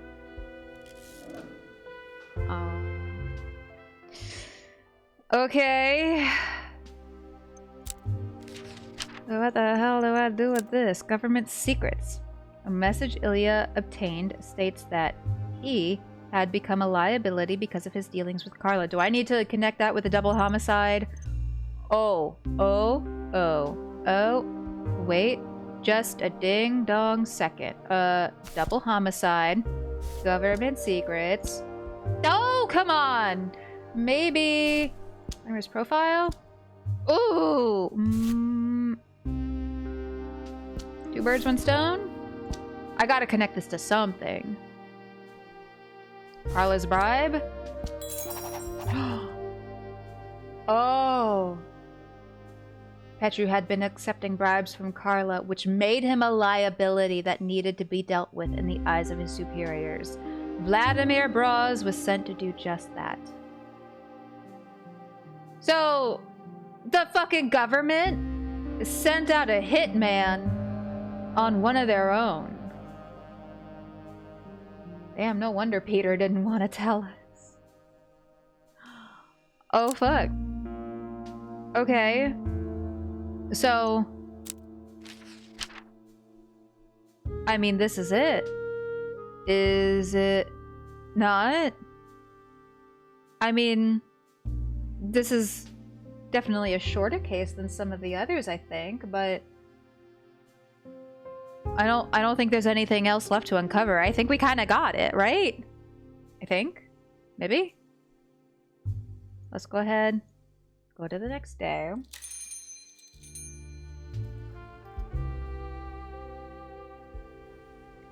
We'll save here.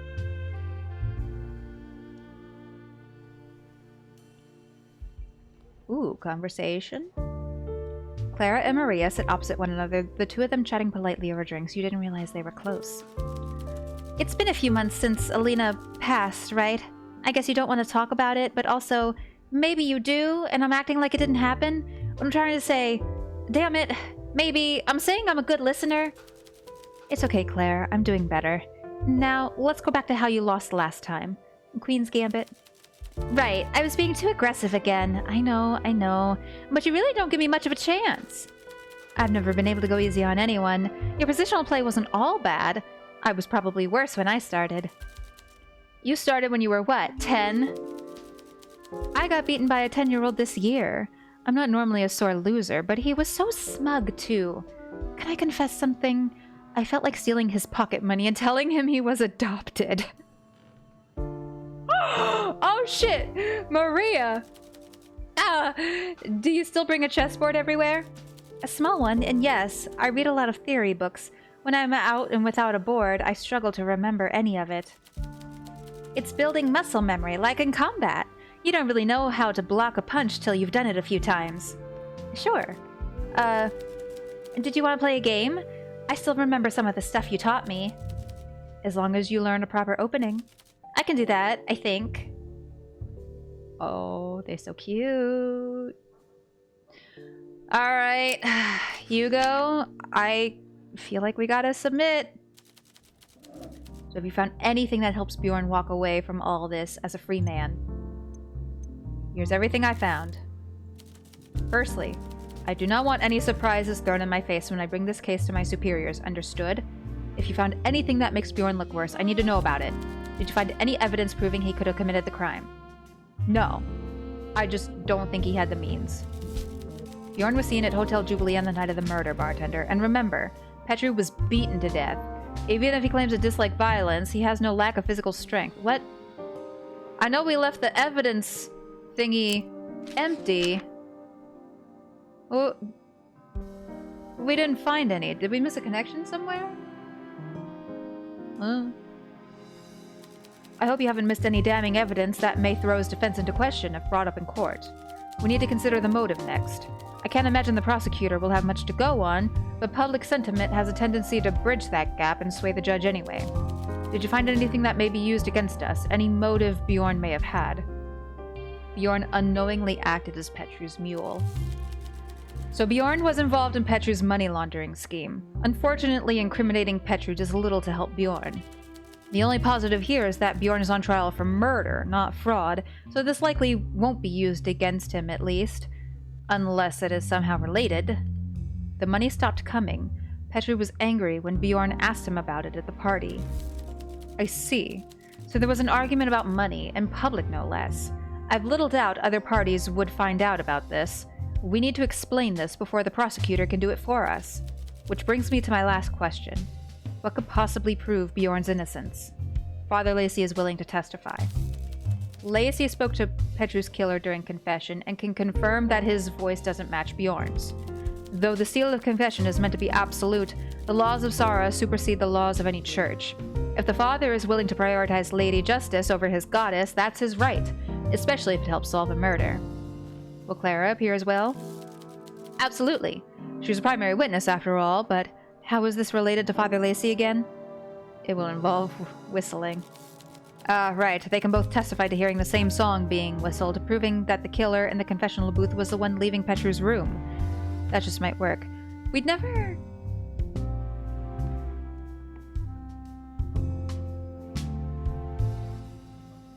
never got anything about the whistling. Because we saw in the opening scene that Bjorn, I guess supposedly Bjorn, while he was burning Vladimir's body, was also whistling. Would that have been the evidence? Did we actually miss something? Okay. Alright, that's everything I needed regarding Bjorn. Are you sure about all this, or would you rather take it from the top? Let's keep going. Assuming Bjorn is truly innocent, who is our real culprit? A hitman named Vladimir Braz. A hired killer. Do you have any leads on where to find him? Time is of the essence if we are to make an arrest. He is the man inside the furnace. I don't know why,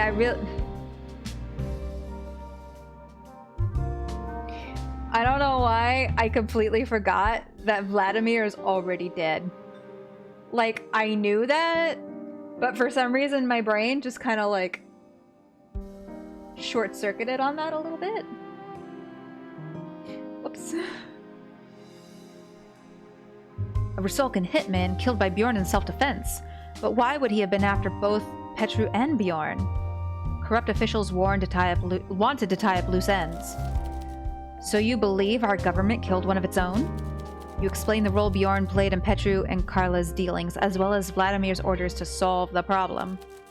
This is all deeply unsettling, but I will tell you one thing, bartender. Evidence like this is exactly what we need if we want to clear Bjorn's name.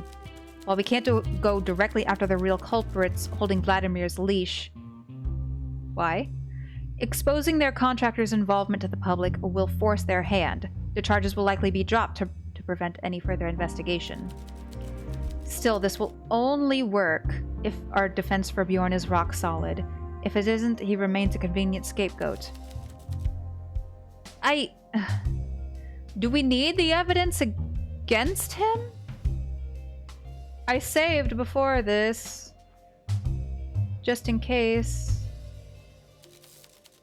I promise I will do everything in my power to ensure justice prevails. Thank you, Detective. For what it's worth, I'm confident you did everything you could. I'll take it from here, partner. Partner. Don't have a hat to tip, but I'm tipping my hat. Okay, well, everybody out. Let's see how much I fucked up. Hopefully it didn't. Let's use the calendar here. Oh gosh. I don't know how else to get the evidence for Bjorn. He sighs and his expression turns sour. Oh god, you begin to fear for the worst, but then a playful grin appears on his face, perhaps for the first time ever. You motherfucker. Detective, did you just pull a bait and switch on me? Apologies, it was... Oh my god. Apologies, it was too tempting. Rest assured, Bjorn is off the hook for murder. He's still in some hot water for the money laundering, but he'll likely get off with a fine, and I'm sure Lucas will be happy to help him pay. The evidence and assertions you provided undermined their shaky case. It seems like whoever was pulling the strings caught wind of your efforts. The murder case will be marked as unresolved, which is probably the best we could have hoped for. Bjorn won't go to jail as a scapegoat, at least. Still, it goes to show that the most vile criminals aren't found in the streets. If anything, they sit on comfortable chairs funded by taxpayers. There will be fallout from all of this, of that I am sure. I'm not sure where the future will take us next, my friend, but wherever it is, I'm glad to have you by my side.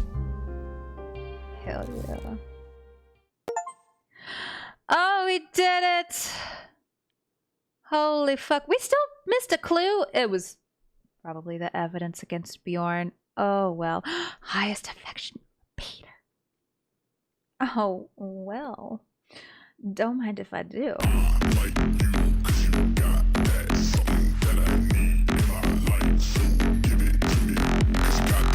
Anyway, so who killed Peter? Who killed Peter? Oh god, I hope not. If Peter is the next victim... Oh my god, there will be real blood to pay. Anyway, sorry, I got a little something caught in my throat. Anyway, who killed Petru? Vladimir Broz. What was their motive? Plugging the leak. What proves them guilty? Modus operandi. Dope. Hitman Vladimir Broz kills Petru Lombardo, dies and botched a second hit. Bjorn Johnson, 37, killed assailant in self-defense. Hell yeah. Alright, say. Okay, nope, out. Let me out. Okay, so. Here's the thing. I so desperately want to do the last case tomorrow. Like, y'all don't even know. I am not certain what time I'm going to be able to start stream, though. And since these cases are like 4 to 5 hours long, if I do have a later start, I don't think I'll have enough time. Because, you know, tomorrow's Sunday and I gotta work the next day, which means I gotta go to bed at a reasonable time and all that, but... I don't know, I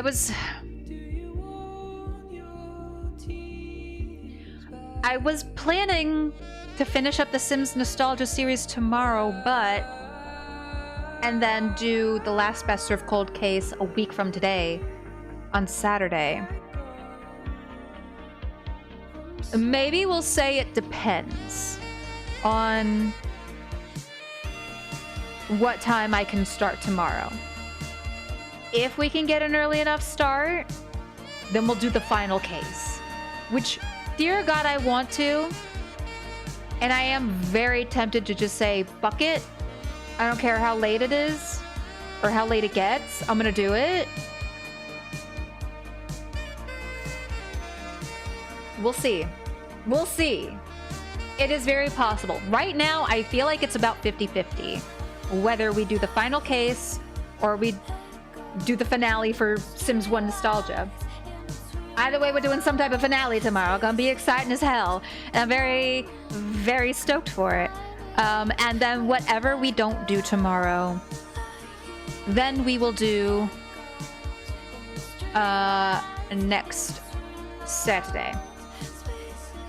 Yeah. I'm trying to think, why were we gonna get a late start?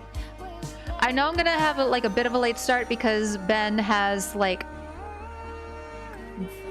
timed schoolwork to do on Sundays, which you know, he always gets done in the morning before streams. And then usually I also have some like chores, yard work, that type of stuff to do on Sundays, but we'll see. I'm really gonna try. I'm really gonna try to make the finale case, excuse me, I'm really gonna try to make the finale case happen tomorrow. I'm really, really gonna try because, god damn it, I want to so bad.